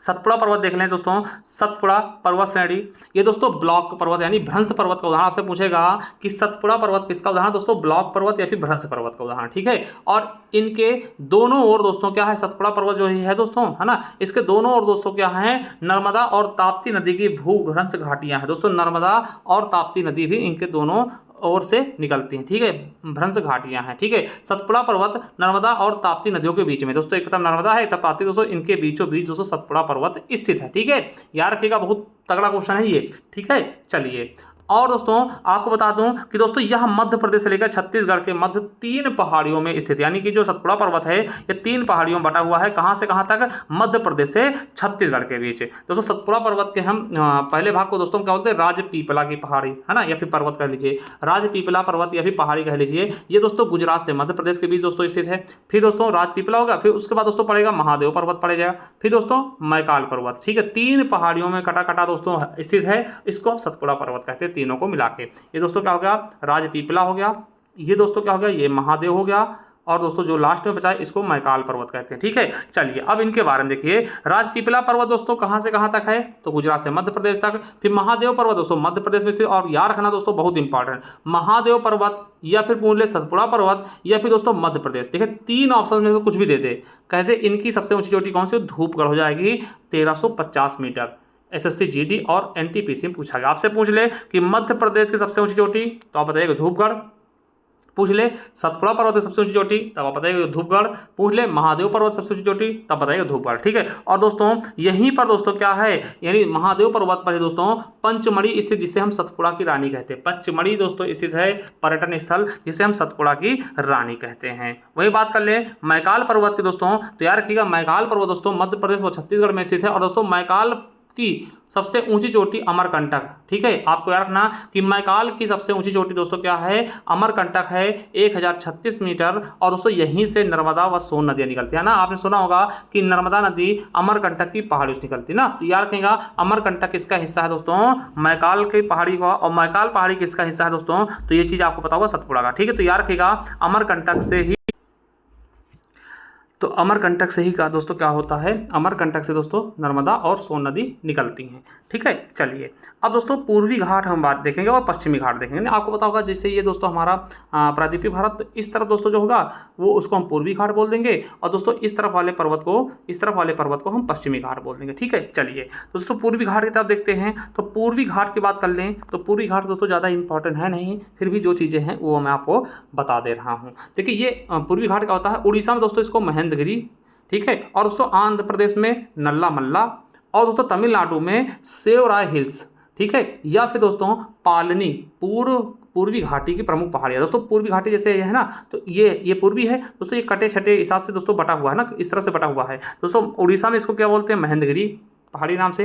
आंध्र प्रदेश में नल्ला मल्ला की पहाड़ी कह देते हैं, और तमिलनाडु में सेवराय हिल्स कहते हैं। दोस्तों ये आपसे क्वेश्चन पूछा गया है आरआरबी जेईई में कि सेवराय हिल्स कहाँ है, तो तमिलनाडु में। ठीक, और या फिर पालनी पूर्वी पहाड़ी की दोस्तों क्या है, ये प्रमुख पहाड़ियाँ हैं। ठीक है, और याद रखना कि पूर्वी घाट की सबसे ऊंची चोटी, ठीक है, पूर्वी घाट की सर्वोच्च शिखर कौन सी है, विशाखापत्तनम चोटी जो कि 1680 मीटर है। एवं दोस्तों महेंद्रगिरी, इसके बाद महेंद्रगिरी स्थित है, वो 1501 मीटर है, जो कि दूसरी सर्वोच्च चोटी है। ठीक है, दोस्तों पूर्वी घाट से दोस्तों इतना काफ़ी है। ठीक है, चलिए अब पश्चिमी घाट के बारे में बात करें दोस्तों, ये थोड़ा सा इंपॉर्टेंट है। चलिए पश्चिमी घाट की बात कर ले दोस्तों, इसे सह्याद्री कहते हैं। क्या बोलते हैं, पश्चिमी घाट को दोस्तों हम सह्याद्री भी कहते हैं। ठीक है, याद रखिएगा, आपसे बोलेगा सह्याद्री किसको कहते हैं, पश्चिमी घाट को।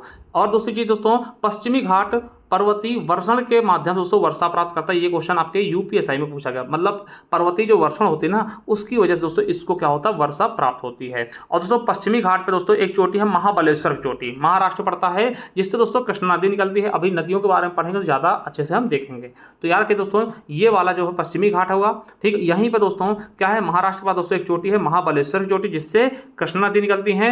और दोस्तों कर्नाटक में एक चोटी पड़ती है ब्रह्मगिरी चोटी ना, ब्रह्मगिरी पश्चिमी घाट के कर्नाटक में दोस्तों ब्रह्मगिरी चोटी पड़ती जहां से कावेरी नदी निकलती है, यानी बहुत इंपॉर्टेंट है। ठीक है, और याद रखिएगा दोस्तों यहाँ पे नदियां ज्यादा हैं। क्या है, यहाँ पे नदियां ज्यादा हैं दोस्तों। जो पश्चिमी घाट है यहाँ दोस्तों कहीं से देखिए कृष्णा निकल रही, कावेरी निकल रही दोस्तों। ठीक है, तो इस पर्वत श्रेणी को नदियों द्वारा अनेक स्थानों पे काट दिया जाता है ना। आपको पता होगा जब नदियां दोस्तों बहती हैं दोस्तों उसको काट देती है ना, तो इसी कारण दोस्तों ये अलग अलग पहाड़ियों के रूप में मिलती है आपको। कहीं पे इसको किस नाम से, कहीं पे इसको किस नाम से, क्योंकि दोस्तों जैसे मान ले दोस्तों ये पर्वत है, ये पूरा पर्वत है और यहाँ दोस्तों नदी निकली, ये इसको काट दिया, यहाँ नदी निकली दोस्तों ये काट दिया, तो ये कई भागों में बढ़ गया ना। इसको किसी और नाम से जानेंगे, इसको किसी और नाम से, इसको किसी और नाम से। उसी प्रकार से दोस्तों तो चलिए देखते हैं। पहला नल्ला मलाई, ठीक है, का नाम है अन्नाई मलाई है ना, अन्नाई मलाई की पहाड़ी। ठीक है, यार किसकी भाग है, तो पश्चिमी घाट में आएंगे आपकी क्या, अन्नाई मलाई की पहाड़ी। ठीक है, याद रखिएगा इसे दोस्तों। देखिए अभी ये आपके वीडियो एग्जाम में क्वेश्चन पूछा गया, क्या पूछा गया था कि इसे दोस्तों हाथी पर्वत के नाम से भी जानते हैं, किसको, है ना, अन्ना मलाई पर्वत को दोस्तों अन्ना मलाई या फिर अन्नाई मलाई भी कहते हैं, कोई दिक्कत नहीं। याद रखिएगा कि इसे हाथी पर्वत के रूप में भी जाना जाता है दोस्तों, जो मध्य केरल के दक्षिणी पश्चिमी घाट, ठीक है, मध्य केरल के दक्षिणी पश्चिमी घाट में पहाड़ों की एक श्रृंखला पर स्थित है दोस्तों। और याद रखिएगा पश्चिमी तमिलनाडु की सीमा तक फैली हुई दोस्तों, इसे हम क्या बोलते हैं, अन्ना मलाई की पहाड़ी। ठीक है, और दोस्तों जो अन्ना मलाई की पहाड़ी है इसकी सबसे ऊंची चोटी दोस्तों अनाईमुडी है। देखिए अन्ना मलाई अनाईमुडी, ठीक है, 2695 मीटर। याद रखिएगा कि दोस्तों अन्ना मलाई की पहाड़ी पर दोस्तों अनाईमुडी दोस्तों चोटी स्थित है, जो कि सबसे ऊंची चोटी है पश्चिमी घाट की। और दोस्तों यह केरल में स्थित पश्चिमी घाट की व दक्षिण भारत की भी सबसे ऊंची चोटी, यानी कि अनाईमुडी जो है। देखिए क्वेश्चन कैसे बनेगा, आपसे पूछेगा कि दक्षिण भारत की सबसे ऊंची चोटी, या फिर पूछ लेगा प्रायद्वीपीय भारत की सबसे ऊंची चोटी, या फिर पूछ लेगा पश्चिमी घाट की सबसे ऊंची चोटी, या फिर पूछ लेगा कि दोस्तों अन्ना मलाई की सबसे ऊंची चोटी कौन सी हुई, तब बताइएगा अनाईमुडी, यानी भारत की दक्षिण भारत की सबसे ऊंची चोटी है ना, कौन से होगी, अनाईमुडी। ठीक है, कहाँ है, अन्ना मलाई पहाड़ी पे। ठीक, और दोस्तों ये देखिए अनाईमुडी के बारे में पूछा गया था कि अनाईमुडी समृद्ध जैव विविधता के साथ यूनेस्को विश्व धरोहर विरासत स्थल में भी शामिल है दोस्तों। ये क्वेश्चन आपके वीडियो UPSSC वीडियो एग्जाम में भी पूछा गया। और दोस्तों याद रखिएगा कि दोस्तों दक्षिणी भारत की सबसे ऊंची चोटी अनाईमुडी, जो कि नीलगिरी पर्वत श्रृंखला का ही हिस्सा है दोस्तों। ये UP पुलिस 2024 में पूछा है दोस्तों, ये नीलगिरी ही पर्वत श्रेणी का ही हिस्सा है। ठीक है, अनाईमुडी। ठीक है, तो याद रखिएगा ये दोस्तों आपके एग्जाम में भी पूछा गया, UP पुलिस में किस पर्वत श्रृंखला का हिस्सा था अनाईमुडी, तो नीलगिरी पर्वत श्रृंखला का हिस्सा। ठीक है, चलिए अभी पढ़ेंगे इसके बारे में भी। तो अगला है कार्डमम की पहाड़ी, जिसको हम इलायची की पहाड़ी बोलते हैं, तो केरल में स्थित है। ठीक है, केरल दोस्तों मसालों का बगीचा भी कह सकते हैं, केरल को बहुत ज़्यादा यहाँ पे मसालाएं मिलते हैं। ठीक है, यह भारत की सबसे दक्षिणी पहाड़ी, कौन सी, कार्डमम दोस्तों, ये भारत की सबसे दक्षिणी पहाड़ी है। ठीक है, चलिए अब नीलगिरी पहाड़ियाँ देख ले दोस्तों, ये भी आपके लिए इंपॉर्टेंट है। तो दोस्तों नीलगिरी की पहाड़ियाँ देख ले तो साथियों याद रखेंगे कि इसका विस्तार दोस्तों कहाँ से कहाँ तक, केरल, तमिलनाडु, कर्नाटक में दोस्तों विस्तार पूछा गया RRB NTPC में। इसे ब्लू माउंटेन पहाड़ी भी कहते हैं, ये भी आपके RRB NTPC में पूछा गया। ब्लू माउंटेन पहाड़ी किसको कहते हैं, तो नीलगिरी। देखिए नील इसमें लिखा तो ब्लू हो जाएगा। ठीक है, नीलगिरी पर्वत जो है वो अवशिष्ट पर्वत का उदाहरण, ठीक, किसका उदाहरण है, अवशिष्ट। जैसे हिमालय दोस्तों किसका, नवीन पर्वत है ना, इस तरीके से दोस्तों। ठीक है, चलिए आगे देखते हैं। देखिए पूर्वी घाट और पश्चिमी घाट का जंक्शन इसको कहते हैं, किसको, नीलगिरी पहाड़ी को हम पूर्वी घाट और पश्चिमी घाट। देखिए जैसे ये आपका पूर्वी घाट है और ये पश्चिमी घाट दोस्तों, यहाँ पे स्थित नीलगिरी पहाड़ी, यानी यहाँ पे दोनों घाट मिलते हैं, इसलिए इसको हम पूर्वी घाट व पश्चिमी घाट का जंक्शन कहते हैं। ठीक है, याद रखिएगा कि नीलगिरी पहाड़ी को हम पूर्वी घाट व पश्चिमी घाट का जंक्शन कहते हैं, क्योंकि यहाँ दोनों घाट मिलते हैं। याद रखेंगे नीलगिरी पहाड़ी की सबसे ऊंची चोटी या फिर दक्षिण भारत की दोस्तों दूसरी सबसे ऊंची चोटी कौन है, डोडा बेटा। ये क्वेश्चन आपके SSC GT 2022 और RRB NTPC 2021 से पूछा गया। नीलगिरी पहाड़ी सबसे ऊंची चोटी कौन है, डोडा बेटा, जो कि दोस्तों कहाँ स्थित है, नीलगिरी पहाड़ी पे। ठीक है, और याद रखेंगे दोस्तों इसी पहाड़ी पे शांत घाटी स्थित दोस्तों, जिसे जो कि केरल की है।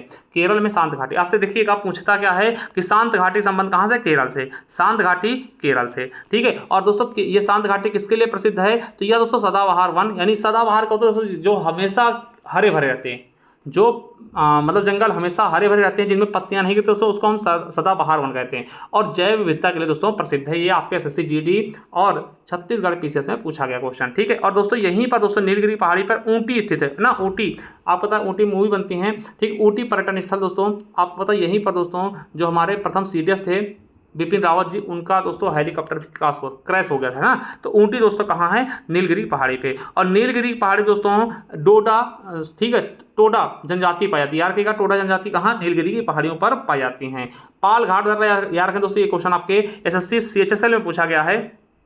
पाल घाट दर्रा दोस्तों एसएससी सीएचएसएल में पूछा गया है कि पाल घाट दर्रा उत्तर में नीलगिरी और दक्षिण में अन्नामलाई पहाड़ियों के बीच स्थित। दोस्तों ये एसएससी सीएचएसएल में पूछा गया कि पाल घाट दर्रा किसको मिलाता है, किसके बीच है? तो नीलगिरी पहाड़ी और दक्षिण में अन्नामलाई पहाड़ियों के बीच। ठीक है, एक दोस्तों ये याद रख लेंगे क्वेश्चन कि दोस्तों ये नोट करके, ये देखिए UPSSC वीडियो देखते हैं। तटीय मैदान, ठीक है, तटीय मैदान। देखिए तटीय मैदान क्या है दोस्तों, तो इनका निर्माण कैसे हुआ? तो नदियों द्वारा लाए गए अवसादों से। दोस्तों नदी अपने द्वारा जो अवसाद लेकर आती थी वो दोस्तों किनारे किनारे इकट्ठा होने लगी, ठीक है, उसे ही दोस्तों हम तटीय मैदान के रूप में जानने लगे। अब दोस्तों अगर हम ये तटीय मैदान कहाँ पाए जाएंगे दोस्तों? जहाँ पे समुद्र का तट हो गए दोस्तों, उसी को हम तटीय मैदान बोलेंगे, ठीक है। तो यानी कि आप समझ सकते हैं, चलिए एक बार आपको दिखा भी देते हैं साथियों। अगर मैं ये देखूं, ठीक है, तो दोस्तों तट कहाँ होगा? देखिए इधर समुद्र है आपका पूरा, इधर पूरा बंगाल खाड़ी है दोस्तों। तो देखिए ये जो लाइन है जहाँ पर दोस्तों लोग जाते हैं, गोवा में कहते हैं तट, गोवा में गए हैं समुद्र के पास खेलने, दोस्तों ये लाइन लास्ट वाली जो कोस्टल लाइन जो समुद्र से टच हुई, इसको हम तट बोलते हैं। ये देखिए ये पूरी लाइन ना, तो इनको तट बोलते हैं। तो इस इधर वाला जो तट होगा इसको हम क्या बोलेंगे दोस्तों? पूर्वी तट बोल देंगे। और दोस्तों जो इधर वाला होगा इसे हम पश्चिमी तट बोलेंगे, ठीक है। तो ये चीज़ समझ गए होंगे। एक बार मैं आपको दोस्तों दोबारा भी बता दूंगा, चलिए उससे पहले आपको पढ़ा देते हैं कौन से तट को क्या बोलते हैं। तो साथियों हम तट को बता दिए हैं कि पूर्वी तट और पश्चिमी तट। देखिए इधर वाले तट क्या कहलाएंगे? पूर्वी तट कहलाएंगे, और इधर वाले तट क्या कहलाएंगे? पश्चिमी तट। तो आपको पता है साथियों होता क्या है कि जब हम पूर्वी तट की बात करते हैं, पूर्वी तट की, जब दोस्तों ये ऐसा हमारा क्या होता है, ऐसा हमारा दक्षिण भारत होता है, तो यहाँ पे दोस्तों सबसे पहले पश्चिम बंगाल आता है, ठीक है। तो पश्चिम बंगाल जो सबसे ऊपर है, ठीक है, जो समुद्र से टच करता है इधर, तो उसके पश्चिम बंगाल वाले तट को हम क्या बोलते हैं? बैगा तट। क्या बोलते हैं? बैगा तट, ठीक है। पश्चिम बंगाल जस्ट नीचे दोस्तों आएगा उड़ीसा आएगा। उड़ीसा वाले तट को क्या बोलते हैं दोस्तों? उत्कल बोलते हैं। उड़ीसा को उत्कल याद रख सकते हैं ना, उत्कल उड़ीसा को कहते थे पहले, ठीक है। चलिए तो इसको उत्कल बोलेंगे। और उसके बाद दोस्तों आंध्र प्रदेश दोस्तों उत्तरी सरकार बोलते हैं, उत्तरी सरकार तट। और तमिलनाडु दोस्तों कोरोमंडल तट बोलते हैं, ठीक है। और कोरोमंडल तट देखिए क्वेश्चन आपके फॉरेस्ट गार्ड में पूछा गया था 2022 के पेपर में, क्या था कि पूर्वी तट मैदान के दक्षिणी भाग को, देखिए अब देखिए ऐसे भी क्वेश्चन पूरे, देखिए पूर्वी तट ये है और उसका सबसे दक्षिणी भाग कौन सा होगा? ये वाला, ये यहाँ पे क्या है? तमिलनाडु है। तो तमिलनाडु के बारे में पूछा अप्रत्यक्ष रूप से, तो ऐसे भी क्वेश्चन पूछ सकता है। पूछ ले पूर्वी तट के सबसे उत्तरी मैदान को, ठीक है, सबसे उत्तरी क्या बोलेंगे? तो आप बताइएगा बैगा, क्योंकि सबसे उत्तर में ये होता है बंगाल, ठीक है। अब देखिए कैसे रखेंगे? बंगाल से बैगा, है ना। उड़ीसा को उत्कल ही बोलते हैं दोस्तों, आपको पता होगा। अब देखिए सरकार क्या होती है? अंधी होती है ना, अंधी से आंध्र प्रदेश सरकार, उत्तरी सरकार क्या होगी? अंधी होगी, है ना, सरकार अंधी होती है ना, ऐसे याद करने के लिए मैं आपको बता रहा हूँ। तो आंध्र से अंधी हो जाएगा। और तमिलनाडु देखिए जब मिलते हैं, मंडल कैसे बनता है ना, एक मंडल बन रहा है तो कई राज्य मिला करके, कई जिले मिलाकर एक मंडल बनता है। तो मिलना, देखिए मिल लिखा ना, मिल से मंडल बनेंगे, तो मिल तमिल मंडल, कोरो मंडल, ठीक है। इस तरीके से याद रखेंगे। उसके बाद पश्चिमी तट पे आते हैं। तो पश्चिमी तट पे दोस्तों सबसे पहले क्या है? गुजरात, जिसको हम काठियावाड़ बोलते हैं। काठियावाड़ आपको पता होगा गुजरात में एक जगह भी है, इसीलिए इसको काठियावाड़ कहते हैं, ठीक है। और दोस्तों महाराष्ट्र से गोवा तक को हम कोंकण तट बोलते हैं। महाराष्ट्र से गोवा, देखिए कोंकणी बहुत पूछा था, कोंकणी दोस्तों गोवा की भाषा है, ठीक है। तो महाराष्ट्र व गोवा तक को दोस्तों कोंकण बोलते हैं। और आपको बता दूं मैं आपकी जानकारी के लिए दोस्तों कि कोंकण तट का विस्तार क्या साथियों, जो कोंकण तट का विस्तार है दोस्तों वो कहाँ कहाँ है? तो उसके उत्तर में दोस्तों दमन से लेकर के दक्षिण में गोवा तक, यानी दमन में और गोवा में और महाराष्ट्र में, ठीक। एसएससी सीएचएसएल में पूछा गया क्वेश्चन है, ठीक है। पश्चिमी, देखिए ऐसे भी क्वेश्चन पूछा गया था कि पश्चिमी तटीय मैदान के उत्तरी भाग को, जो पश्चिमी तटीय मैदान है उसके उत्तरी भाग को दोस्तों क्या बोलते हैं? तो दोस्तों क्या बोलते हैं? कोंकण कहते हैं, ठीक है। अब देखिए कर्नाटक आता, कर्नाटक को हम कनारा या कन्नड़ तट बोलेंगे, और केरल को मालाबार बोलेंगे, ठीक है।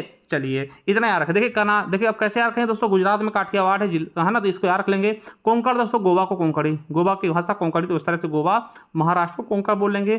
कर्नाटक, देखिए कर्नाटक कनारा, कर्नाटक कन्नड़, कर्नाटक ना ऐसे हैं। और देखिए केरल में क्या होता है? केरल में दोस्तों क्या होता है? मसाले बहुत होते हैं, तो दोस्तों मसाले बेच के ना सब माला माल होते हैं, तो मालाबार है ना। केरल के क्या हो जाएंगे? मसाले बेच के सब माला माल हो जाते हैं, ठीक है। तो इस तरीके से इसको समझेंगे। चलिए एक बार आपको मैप के जरिए समझा देते हैं। चलिए साथियों ये है आपका पूरा का पूरा मैप।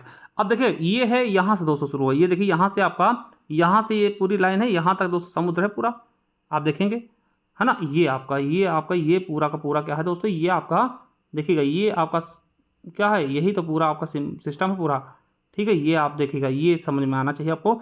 ये हो गया पूर्वी तट, देखिए ये हो गया आपका पूर्वी तट है ना, पूर्वी तट। चलिए याद करिए। अब हमने बोला सबसे पहले क्या आएगा, पश्चिम बंगाल। तो बंगाल को बासे बंगाल, बासे बैगा तट बोल दिया। क्या बोल दिया हमने, बंगाल को बोल दिया बैगा तट। ठीक है, क्या बोल दिया, बैगा तट। ठीक है, चलिए उड़ीसा, उड़ीसा को क्या बोलते हैं, उत्कल बोलते। क्या बोलते हैं, उत्कल बोलते नहीं बोलते, बोलते हैं भैया। तो उड़ीसा को क्या बोलते हैं हमने, उत्कल तट। फिर दोस्तों आए, इधर आए, यहाँ पे देखिए ये उड़ीसा हो गया। अब दोस्तों क्या पड़ेगा, आंध्र प्रदेश पड़ेगा। केवल किनारे किनारे वाले देखें, आंध्र प्रदेश क्या होती है दोस्तों, अंधी होती, क्या, उत्तरी सरकार। तो उत्तरी सरकार क्या है दोस्तों, अंधी है। तो आंध्र प्रदेश उत्तरी सरकार, किसकी, उत्तरी सरकार है ना, अंधों की सरकार, ऐसे कुछ मतलब रिलेट करने के लिए किसी को मैं तंज नहीं कस रहा हूँ। ठीक है, तो आंध्र प्रदेश को उत्तरी सरकार। ठीक है, या फिर ऐसे कर लीजिए दोस्तों, जैसे कैसे याद करेंगे, प्रदेश में क्या होती, सरकार होती, तो उत्तरी सरकार प्रदेश यानी आंध्र प्रदेश में। फिर दोस्तों तमिलनाडु, देखिए मिलकर ही क्या बनता दोस्तों, मंडल बनते। तो कोरोमंडल क्या है, तमिलनाडु। क्या, कोरोमंडल तमिलनाडु का। ठीक, कोरोमंडल। चलिए अब दोस्तों इधर से आते हैं, तो इधर दोस्तों गुजरात पड़ेगा सबसे पहले, ये है ना, इधर देखिए नीचे होगा पूरा। अब गुजरात पड़ेगा, गुजरात में क्या है, काठियावाड़। क्या हो, काठियावाड़। ठीक, काठियावाड़ है ना, ये लिख लेंगे काठियावाड़ थोड़ा सा, ठीक है, समझिएगा बस। ठीक है, अब उसके नीचे देखिए यहाँ पे दमन पड़ रहा है, और ये मुंबई पड़ रहा है, और ये गोवा पड़ रहा है यहाँ तक। तो इन दमन से लेकर के गोवा तक, दमन से लेकर के गोवा तक दोस्तों, इसको हम बोलेंगे कोंकण। क्या बोलेंगे, कोंकण, कोंकण तट। ठीक है, अब कर्नाटक, कर्नाटक दोस्तों, कर्नाटक से कनारा लग रहा होगा, कनारा, कनारा हो जाएगा, कर्नाटक का कनारा हो जाएगा। ठीक है, अब केरल, केरल में मसाले बेच बेच क्या होते हैं, माला माल यानी मालाबार। क्या हो जाएगा, मालाबार। अब देखिए आराम से याद हो जाएगा। चलिए एक बार मैं याद करके दिखाता हूँ। चलिए, पश्चिम बंगाल बैगा, बंगाल का बैगन, बैंगा। ठीक है, चलिए, और उड़ीसा में आपको पता है, उड़ीसा को उत्कल बोलते हैं, आपको उत्कल है ना, उत्कल बोल दिया। अब देखिए प्रदेश में क्या होती है, सरकार होती है। तो आंध्र प्रदेश का क्या होगा, उत्तरी सरकार। क्या हो जाएगा, उत्तरी सरकार। ठीक, उत्तरी सरकार। चलिए, तमिल मिल्क क्या बनाते हैं, मंडल बनाते हैं, यानी कोरोमंडल। क्या होगा, कोरोमंडल। ठीक है, अब देखिए केरल होगा। तो केरल क्या होता है दोस्तों, मसाले बेच के माला माल हो जाते हैं केरल वाले, तो मालाबार हो जाएगा। कर्नाटक कनारा हो जाएगा, कनारा हो गया। और दोस्तों गोवा हो गया, मुंबई हो गया, यहाँ पे दमन है, ये पूरा दोस्तों कोंकण हो जाता है, कोंकण है ना, और ये काठियावाड़ हो गया। एकदम आसानी समझ गए होंगे। तो आई होप दोस्तों ये चीज़ें आप अच्छे समझ चुके होंगे। ठीक है, चलिए, तो आप पूर्वी तट पश्चिमी तट बहुत शानदार तरीके से पढ़ चुके होंगे। ठीक है, चलिए अब द्वीप देख लें दोस्तों, द्वीप के बारे में पढ़ते हैं ना। द्वीप क्या होते हैं, द्वीप या फिर द्वीप, द्वीप कह देते हैं दोस्तों, द्वीप होता है ना। चलिए, ये होता क्या दोस्तों, जो चारों तरफ से पानी से घिरा हो, चारों तरफ से, यानी ये जैसे है, इसके अगल बगल पानी है, यानी ये द्वीप हो गया। ठीक है, चलिए, तो जमीन का वह क्षेत्र जो चारों तरफ से जल से घिरा हो द्वीप कहलाता है। भारत में मुख्यतः 2 द्वीप समूह हैं, समूह। ठीक है, आपको दिखा दे पहले द्वीप समूह। दोस्तों ये देखिए, ये अपना भारत है। नीचे आएंगे दोस्तों, देखिए ये द्वीप समूह है, अंडमान निकोबार। आपसे पूछे किस में है, तो बंगाल की खाड़ी में ये स्थित है ना। इसकी राजधानी पोर्ट ब्लेयर। ठीक है, और दूसरा द्वीप समूह दोस्तों ये है लक्षद्वीप, छोटा छोटा होता है, इसकी राजधानी क्या, कवरत्ती। तो 2 द्वीप समूह है। ठीक है, तो इनके बारे में बहुत ही शानदार तरीके से देखते हैं। तो सबसे 2 द्वीप के बारे में बताया जो चारों तरफ से जल से घिरे होते हैं। चलिए, पहला है लक्षद्वीप। ठीक है, लक्षद्वीप की राजधानी क्या है, कवरत्ती। ठीक, लक्षद्वीप स्थित कहाँ है, तो लक्षद्वीप कहाँ स्थित दोस्तों, तो अरब सागर में। कहाँ है, अरब सागर में। ठीक है, चलिए अब दोस्तों ये आपको देखिए क्वेश्चन आपके एग्जाम में पूछा गया, वीडियो और एग्जाम में, कि कवरत्ती जो है इसकी राजधानी है, वो अपने किसके लिए फेमस है दोस्तों, तो वह अपने सफ़ेद रेत समुद्र तटों व शांत लैगून के लिए फेमस है। इसके क्षेत्रफल की मैं अगर बात करूं तो 32 वर्ग किलोमीटर, एक ही जिला है दोस्तों। ठीक है, कवरत्ती। ठीक है, और भाषा यहाँ की मलयालम है। स्थित कहाँ है ये, तो अरब सागर में दोस्तों। ये देखिए क्वेश्चन आपके एसएससी में पूछा गया। ठीक है, कुल द्वीप कितने हैं दोस्तों, लक्षद्वीप में लगभग दोस्तों 36 द्वीप हैं। और इसका तो सबसे बड़ा द्वीप देखिए, 36 द्वीपों में सबसे बड़ा द्वीप कौन सा है, एंड्रोथ। ठीक है, कौन सा है, एंड्रोथ है। ठीक है, और इसका निर्माण कैसे हुआ मेरे दोस्तों, तो निर्माण कोरल लीफ, कोरल लीफ यानी प्रवाल भित्ति, तो दोस्तों उससे इसका निर्माण हुआ है। और आपको बता दें ये कैल्शियम कार्बोनेट की बनी होती है दोस्तों, जो मूंगे होते हैं ना, मूंगे जो ऊपरी परत होती है उससे। ठीक है, समझ गए। चलिए देखिए, ये क्वेश्चन आपको देखिए वीडियो एग्जाम में पूछा गया था कि दोस्तों भारत में प्रवाल भित्तियां कहाँ कहाँ पाई जाती हैं दोस्तों, तो पाक की खाड़ी हो गया, मन्नार खाड़ी में, कच्छ की खाड़ी में, और अंडमान निकोबार द्वीप समूह और लक्षद्वीप में दोस्तों ये चीज़ें पाई जाती हैं, प्रवाल भित्ति थोड़ा बहुत। ठीक है, चलिए समझ गए। चलिए, और दोस्तों यहीं पर एक क्वेश्चन आपके पूछा गया यूपी पुलिस में दोस्तों, अगर मैं मतलब कि ग्रेट बैरियर रीफ की बात करूं तो इसको भी दोस्तों कोरल रीफ से ये भी बना हो, सबसे बड़ा है दोस्तों ये ऑस्ट्रेलिया में स्थित। ये क्वेश्चन आपके लिए इंपॉर्टेंट है, इसको याद रख लीजिएगा, पूछा भी गया था अभी यूपी पुलिस में, तो ये आपके लिए इंपॉर्टेंट है। ये ऑस्ट्रेलिया का है मगर मैंने यहाँ पे नोट करके लिख दिया है। ठीक है, चलिए अब अंडमान निकोबार दोस्तों हमने बताया था कि देखिए ऐसे था, तो इस तरफ दोस्तों लक्षद्वीप था, इस बार अंडमान निकोबार। ठीक है, अंडमान निकोबार की मैं अगर बात करूं दोस्तों, यह अराकान योमा पर्वत का भाग कहते हैं कि दोस्तों हिमालय का जो पर्वत था इधर उधर आके ये डूब गया था, तो उसी को दोस्तों जो चोटी उठी है उसी वही क्या है, अंडमान निकोबार है। ठीक, इसकी राजधानी क्या है, पोर्ट ब्लेयर, जो कि साउथ अंडमान है। देखिए अंडमान में कई द्वीप हैं मगर जो साउथ अंडमान है उसमें दोस्तों इसकी राजधानी स्थित है पोर्ट ब्लेयर। इसका क्षेत्रफल कितना है, 8,249 वर्ग किलोमीटर, 3 जिले हैं इसके अंतर्गत। कहाँ स्थित है, बंगाल खाड़ी में। कुल कितने द्वीप है यहाँ पर, तो 572 दोस्तों। ये आपके एसएससी एमटीएस में पूछा गया था कि अंडमान निकोबार में कुल कितने द्वीप हैं, 572। यहाँ जनजाति दोस्तों जारवा बहुत फेमस जनजाति है दोस्तों, वेरी वेरी इंपॉर्टेंट जारवा जनजाति कहाँ की है, तो बताइएगा पोर्ट ब्लेयर में। ठीक है, यानी कि अंडमान निकोबार की। और सेंटे नीलिस है ना, और सोमपेन दोस्तों ये इनकी जनजातियां हैं। सबसे बड़ी द्वीप कौन सी है इनकी, तो मिडिल अंडमान, सबसे बड़ा क्या है, मिडिल अंडमान। और दोस्तों याद रखिएगा जो इसकी राजधानी स्थित दोस्तों साउथ अंडमान में स्थित है। ठीक है, और सबसे ऊंची चोटी कौन सी इनकी, तो सैंडल पीक दोस्तों 732 मीटर, ये नॉर्थ अंडमान में स्थित है। याद रखिएगा सबसे ऊंची चोटी कहाँ है, तो सैंडल पीक नॉर्थ अंडमान में। और साथियों एक चीज याद रखिएगा, देखिए आरआरबी एनटीपीसी में पूछा गया क्वेश्चन है कि भारत का दक्षिणतम बिंदु जो इंदिरा पॉइंट है दोस्तों वो कहाँ स्थित है, तो वो ग्रेट निकोबार यानी निकोबार में ही एक पड़ता है, ग्रेट निकोबार दोस्तों वहां पे स्थित है। और पोर्ट ब्लेयर दोस्तों यहाँ पे सेलुलर जेल दोस्तों बहुत ही फेमस जेल है, कभी कभार आपसे पूछ भी सकता है। ठीक है, तो सेलुलर जेल। ठीक है, चलिए। और दोस्तों लोकप्रिय पर्यटन स्थल दोस्तों हैवलॉक द्वीप, जिसका नाम दोस्तों स्वराज द्वीप कर दिया गया था, ये भी दोस्तों यहीं स्थित है अंडमान निकोबार में। याद रखेंगे, एसएससी एमटीएस 2021 में पूछा गया। और साथियों बात करते ज्वालामुखी की दोस्तों, 2 ही ज्वालामुखी अपने भारत में और दोनों दोस्तों अंडमान में स्थित हैं। एक है नारकोंडम द्वीप जो कि दोस्तों सुसुप्त है, सोता हुआ है, ये अब चलता नहीं है। और एक है बैरन द्वीप दोस्तों, सक्रिय ज्वालामुखी है, ये आपके यूपीएसआई में पूछा गया, आपसे पूछेगा बैरन द्वीप कहाँ है, तो अंडमान निकोबार में।